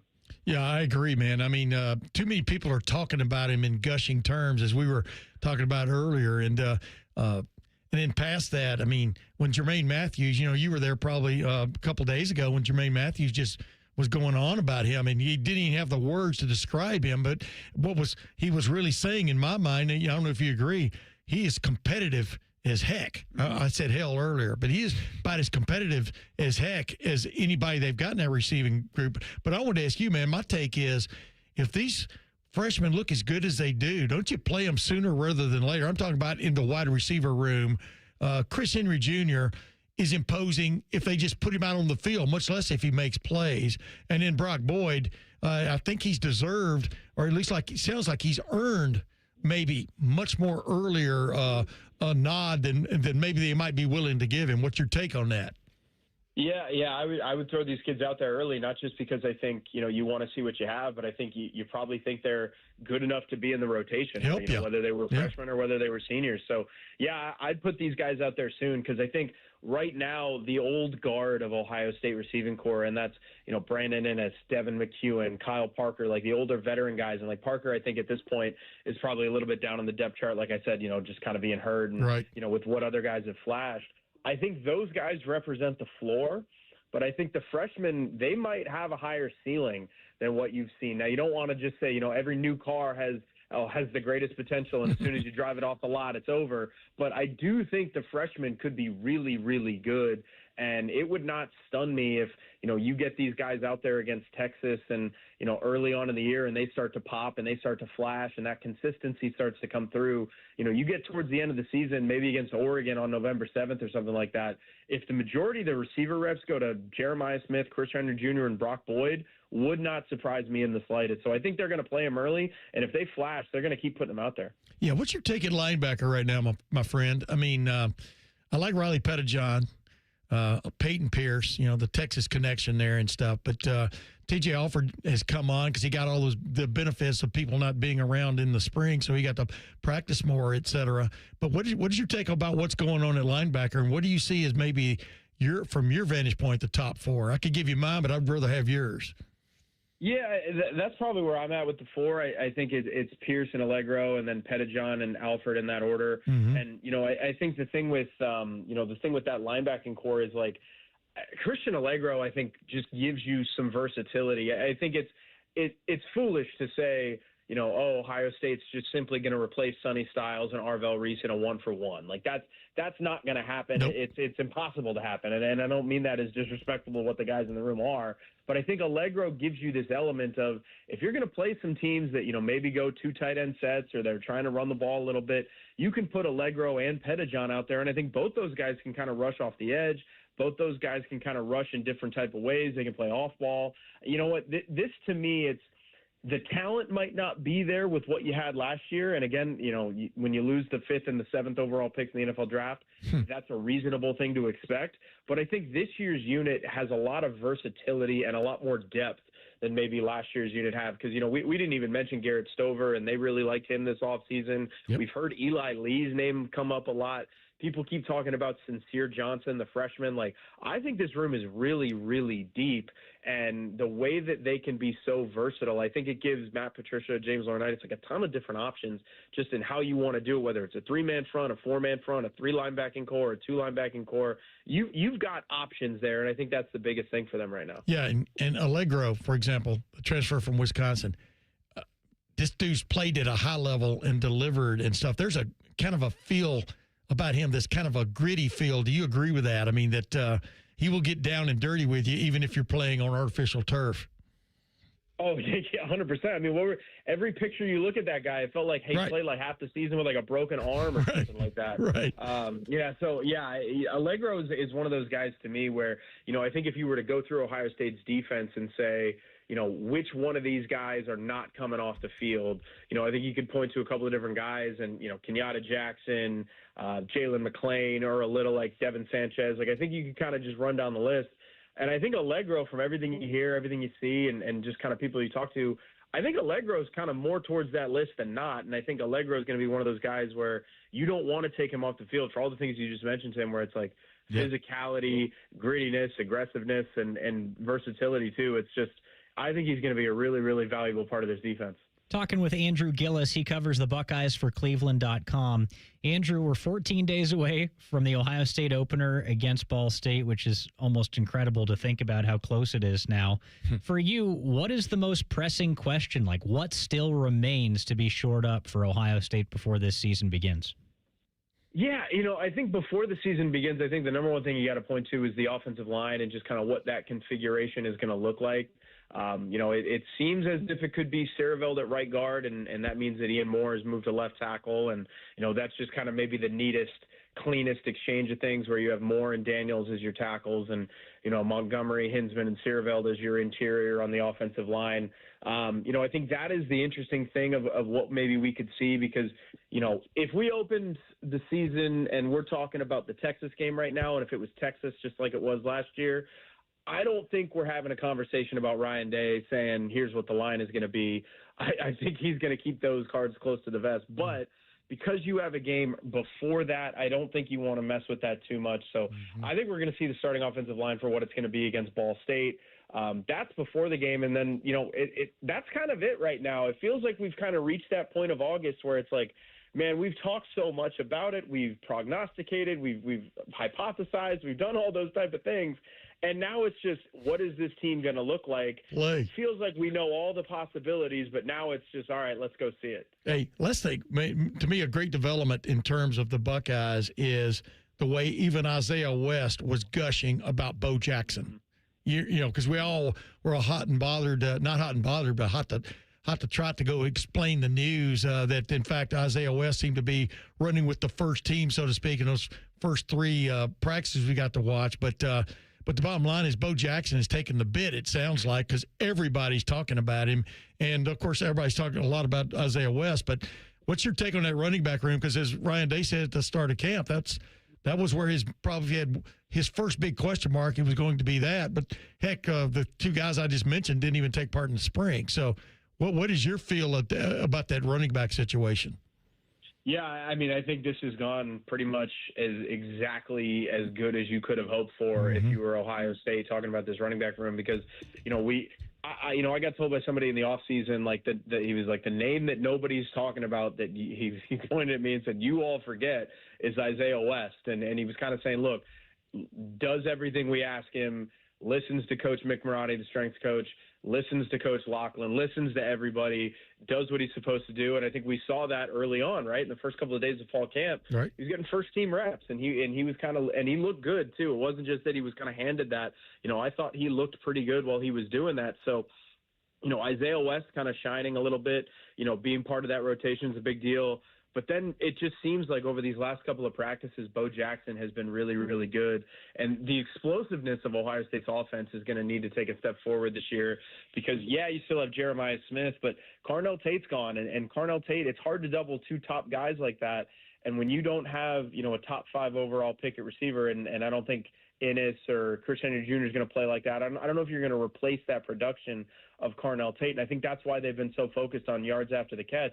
Well, one way to kind of replicate and to kind of to kind of get those explosive plays back is to turn a 10-yard run into a 35-yard run if you break a tackle and hit the second level really hard. So, Bo Jackson kind of taking that step forward, I think, has been a really big deal and a really big development for Ohio State, because now you start to look at this room and say, okay, you're feeling better maybe about the receivers than you did a couple of months ago, a couple of weeks ago, and now the running backs have seemed to have a really, really strong fall camp. Makes this offense really, really complete. Andrew, before you leave us, can you tell our listeners where to follow you for the latest on the Buckeyes on socials and where they can find your work? Yeah, absolutely. It's cleveland.com/OSU. We have all of our content go up there. We have the Buckeye Talk podcast as well. So everywhere Ohio State fans are, we try to be there too. So cleveland.com/OSU is where you can find my written work. All right, there he is, Andrew Gillis of cleveland.com joining us. Andrew, thanks so much for taking the time. We appreciate it. Yeah, anytime, guys. Thanks for having me. All right, Andrew Gillis, cleveland.com's own, joining us on the Bryant Heating and Cooling Systems fan guest hotline. Keeping it with college football, we are close to the payoff for, in my opinion, one of the greatest promotions in sports history. I can't wait to see what this looks like with Akron. Tim, I've got to ask, would you want to be the offensive coordinator for a drive for Akron? We'll find out after the break here on The Fan. We're the girthiest radio station in the history of radio. Uncomfortably girthy. This promo is uncomfortable. The Fan, Ohio's girth destination. Save big on everything for your next project when you shop at Menards. White elastomeric roof coating stops leaks and restores flat roofs. It lowers roof temperature by reflecting heat from the sun, helping you save on energy costs. And it's easy to apply with a brush, roller, or sprayer. Shop our entire selection of roof coatings today on Menards.com. Plus, check our weekly flyer for all of the great deals happening now. Save big money at Menards. On this episode of Science Stuff, we're examining the fastest things on the planet, like the cheetah. It can reach a land speed of probably having an off day happens to everybody, but here is the American race car. People love the thrill of the... Okay. Next up is the Falcon. No, all right. Oh, great Caesar's ghost, what was that? Why, I think we've found the fastest... Let's watch in slow motion. Hi, it's Alex, the friendly Apex. It's Apex Pros, the pros who knows. They're the fastest thing on the planet. When you have a problem with your plumbing, furnace, air conditioner, or electrical system, Apex Pros gets to you faster than apparently everything. Leaves are blown from trees. Paint is stripped from buildings. Mothers clutch their children's hands. Because when you have something broken in your plumbing, HVAC, or electrical, you don't want to wait. Columbus loves Apex Pros. ApexPros.com. Delaware County Veterans Services, here for those who served. Located on the ground floor of the historic courthouse in downtown Delaware, our team of Veteran County Veteran Service officers is ready to help you access VA benefits, emergency financial assistance, dental and medical grants, transportation, and more. Need a ride to a VA appointment? Facing a financial emergency? Are you or your spouse simply looking for answers? Then give Delaware County Veterans Services a call. 740-833-2010 to schedule an appointment. Delaware County Veterans Services. I'm Ben. As a licensed Kroger pharmacist, I'm committed to helping you choose the right vaccines for you and your family. Whether you have questions about the flu, RSV, or COVID vaccines, our team is ready to go above and beyond for you when it comes to providing personalized care and seasonal vaccine education. No appointment needed. At Kroger, we're here to look out for you. Restrictions and exclusions may apply. See site or pharmacy for details. Hey there, friends. Bo Bishop here. You already know High Bank Distillery Co. has award-winning spirits, but now they're officially one of the most awarded brands in Central Ohio. At 614's 2026 Columbest Awards, High Bank took home honors for Best Cocktails, Best Gastropub, Best Happy Hour, Best Overall Bar, and more. And once you visit, it's easy to see why. The scratch-made food, handcrafted cocktails. Whether it's date night, brunch, happy hour, or dinner with the family, High Bank has something for everyone. Visit highbankco.com. Dine, drink, distill at High Bank. Bring bold flavor to every cookout with Billiards Plus. Shop top-of-the-line grills and turn every cookout into a win. Then bring the fun inside with pool tables, shuffleboard, and more. Everything for the ultimate game room. Billiards Plus. Grills, games, and good times. Online or on Dublin Center Drive in Dublin. How do you know you got a great deal? You came to Coghlan Chevrolet. Lease a new 26 Trax, only $129 a month. Lease a new 26 Silverado, $369 a month. Or get 0% financing and no payments for 90 days. Visit CoghlanChevrolet.com. Together, let's drive. Coghlan has the car for you.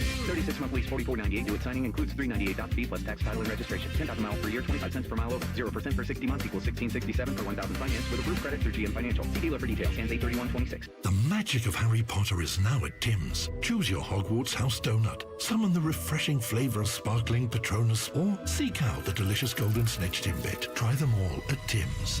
At participating U.S. restaurants while supplies last. When it comes to your roofing, siding, or gutter needs, call Newman Roofing, 614-NEW-ROOF, newmanroofing.com. Hey, it's Anthony Rothman, and for the longest time, I figured the less I did, the less I'd hurt. Well, I figured wrong. Something always happens, and when it does, I've always gone to Orthopedic One, Central Ohio's most trusted orthopedic practice. They rank #1 in Ohio and top 5 in the nation for orthopedics. So whether you're struggling with ongoing pain or facing a sudden orthopedic injury, you can always schedule an appointment directly with their physicians. No referral required. Start with the specialists. Start at orthopedic1.com. I take care of the kids, my dad, things at work, but I haven't made time to take care of what I need. Millions of caregivers experience symptoms of anxiety and depression. Go to mentalhealthcareworks.org to learn how to get the support you deserve. A message from the American Psychiatric Association Foundation. Morning Juice is now on YouTube, weekday mornings starting at 6. If you're a fan of Bobby Carpenter, he's ready to attack and dominate. If you're a fan of Jeff Goodoff, drive directly to a hospital. Seriously, The Fan. The Fan Poll is sponsored by JT's Pizza and Pub, home of award-winning pizza and $2 tall boys. All day, every day. During weekend programming, pants are optional. Look at my butt! However, leather chairs may have been a bad choice. You're listening to Fan Sports Saturday. Final segment of today's show. Thanks for being with us today. Dylan Tyrer, Tim May, Nate Puderbaugh with you on now a Saturday afternoon. College football just a week away, which means we are nearing the payoff to, in my opinion, the best promotion in sports history. Akron selling season tickets and raffling the opportunity to call the team's first drive of the season as the offensive coordinator against Robert Morris. They have reached their top 9 now. Barstool Sports' Dan Katz, Big Cat, is one of the 9. He bought 18 season tickets for Akron this year because he wants this opportunity to call the plays. Tim, if you were presented with the opportunity to call the plays on Akron's opening drive of Robert Morris, first of all, would you be interested? And second of all, what would your approach be? How would you call the plays? Well, the number one thing in my mind would be got to get at least one first down because I don't want to go 3 and out. Of course. Because then you could call a fake punt, though. Yeah. Well, I don't know if I would have that because I wouldn't be the special teams coordinator. And I wouldn't be the head coach. Is getting the first down the equivalent of getting the ball to the plate as the pitcher? Yeah, I mean, when you have that first pitch opportunity, you know, you're usually standing closer than 60 feet, 6 inches, so you want to get at least to the catcher. But anybody who's followed me and heard me talk about offensive football, I don't think I would call a running play, okay? Because I want the best odds. The best odds are a one-on-one in the secondary. My best odds are always I'm going to look for the tight end first and then read outward unless somebody just breaks contain. So my point would be I would be heavy on first look to the tight end pass plays and manageable but down the field intermediate type pass plays to my wide receivers and maybe a flip out of the backfield. So it would be, if I'm going to take my shot, I'm going to go down throwing the ball. As my old saying goes, when in doubt, air it out. But would I love that opportunity? Absolutely. Would I love that opportunity with Ohio State's offense this year against Ball State? Oh, my goodness. But it might be over in one play. So my opportunity would be short-lived but quite fruitful. No matter what's happened here, I mean, this promotion is genius. For a small school like Akron in the MAC to generate this much interest, they've generated over 2 billion views on social media with this. They've sold out their suites for the first time in school history. They've got a nice little stadium up there, too. 50% of all their season tickets for the entire year sold in essentially the last 2 weeks leading up to this selection, and they still got to pick who's going to actually win the offensive coordinator for a day job. But in the modern game, modern college athletics, when you need to generate money to stay relevant and generate page views, clicks to stay relevant, what a great idea this is. Oh, absolutely. Some people think it's gimmicky and stupid. I love it. I think it would be a hit for any college, from Ohio State to, anybody. Could you imagine making that, a donation thing instead of a Ryan Day letting somebody call the plays for Ohio State? He's going to let Arthur Smith call them. Yeah. So first down, Statue of Liberty. Yeah, exactly. And I hope Arthur Smith didn't hear that. I said, "What's the difference?" I know there's a big difference, but the thing is, as I was telling you during the break before we were leading into this, there's one thing about just being the guy looking at a call sheet and making a call on Saturday. A lot of people can do that. It's the genius in terms of offensive coordinator and then on down is teaching the offense through the year, through preseason camp and getting guys ready to make plays, but also knowing where your strengths are and stuff. And if you're just coming in cold and just calling plays off a sheet, anybody can actually do that. But what fun that would be. Nate, how do you go about this? Are you aggressive? Are you going 4 verticals, airing it out? Or are you trying to be smart and score a touchdown Not 4 here? verticals, not 4 I'm verticals. not going full verticals, but I definitely want that first down. And then once I get that first down, I'm going crazy. Yeah, then you go nuts. You go to that hurry-up offense. Can you run the annexation of Puerto Rico in college football? Yeah, but 4 verts, I'm not in for that. I'm in for maybe 2 or 3 verts and then a guy underneath, because when you stretch the defense that way, get it to the guy coming across on a deep dig or something, man. You got 25 yards. I think I'm asking for a one-on-one with the quarterback away from the actual offensive coordinator. And I'm like, buddy, it's you and me here. What do you want to run? Let's have some fun. What do you tell feel good me. about? Let's play some backyard ball here. Yeah, tell me what you feel good about, what these guys like to do in practice, and let's roll with that.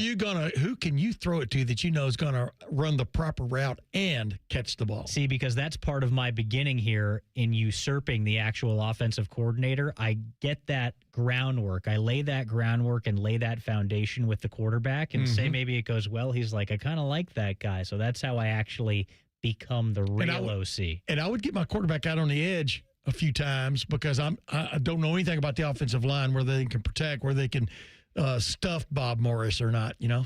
So Bob Morris is really the other factor in this. Do they have just a bonsai defensive end who's going to tear up my left tackle? So there are all kinds of things that go into it. But after the first play, a lot of things will be obvious to everybody. But like I said, when in doubt, air it out. Not that how much of this is just Cardell Jones to Devin Smith? Go as far as you can. I'll get the ball. But you still got to have Cardell Jones and Devin Smith. All right. Yeah. Not that I care too much about it, but I wonder what Robert Smith feels about this, or Robert Morris, excuse me. Yeah. Devin Smith. Yeah. Robert Morris, you got to wonder if they're like, come on, man. You're doing this against us. You got to figure they're going to pin their ears back and come after them. You're not going to disrespect us like this. Yeah. So, there's all kinds of intrigue. Like you said, what a genius move. I wonder how many Robert Morris fans participated so they could do like first down punt. That is a good question. How many Robert Morris college football fans are out there, Nate? Good you got to wonder about that. But then again, once you give the guy the rights to drive, or at least call the plays for the guy to drive the car, what is their ulterior motive? It could be a Robert Morris, or just to make it look stupid, call 3 run plays into the middle of the line and punt. Well, that's what Big Cat from Barstool did a couple of interviews this week. I was just reading one with Mark Burns, and Mark Burns asked him, what plays are you going to run? And he goes, I can't tell you. You might be a Robert Morris spy. There you go. Exactly that. There you go. Exactly that. And if they're down to the final 9, right? One guy had to bow out or something. Yeah, I guess somebody didn't want the spotlight, right? Yeah. They got chosen. They were like, I don't know. I don't want it. Wow. Yeah. That who is that person? That's very odd. Maybe he just couldn't get the airfare to Akron. But I think it's very intriguing, a genius move, and it's raised a lot of money for all MAC teams are looking for money. I mean, believe it. I mean, they even accepted Sac State into the league this year so they can make some money. Very fun idea. Well, guys, that'll do it for today's show. Thank you for being with us the last 3 hours. Tim, very fun to be with you. Yes. Nate, same goes for you. Let's do it again sometime. Coming up next, preseason football between the Bills and the Browns on the Fan. Matty Ice has a large tattoo on his calf of LeBron eating a lion. I have nothing else to say. Rothman and Ice.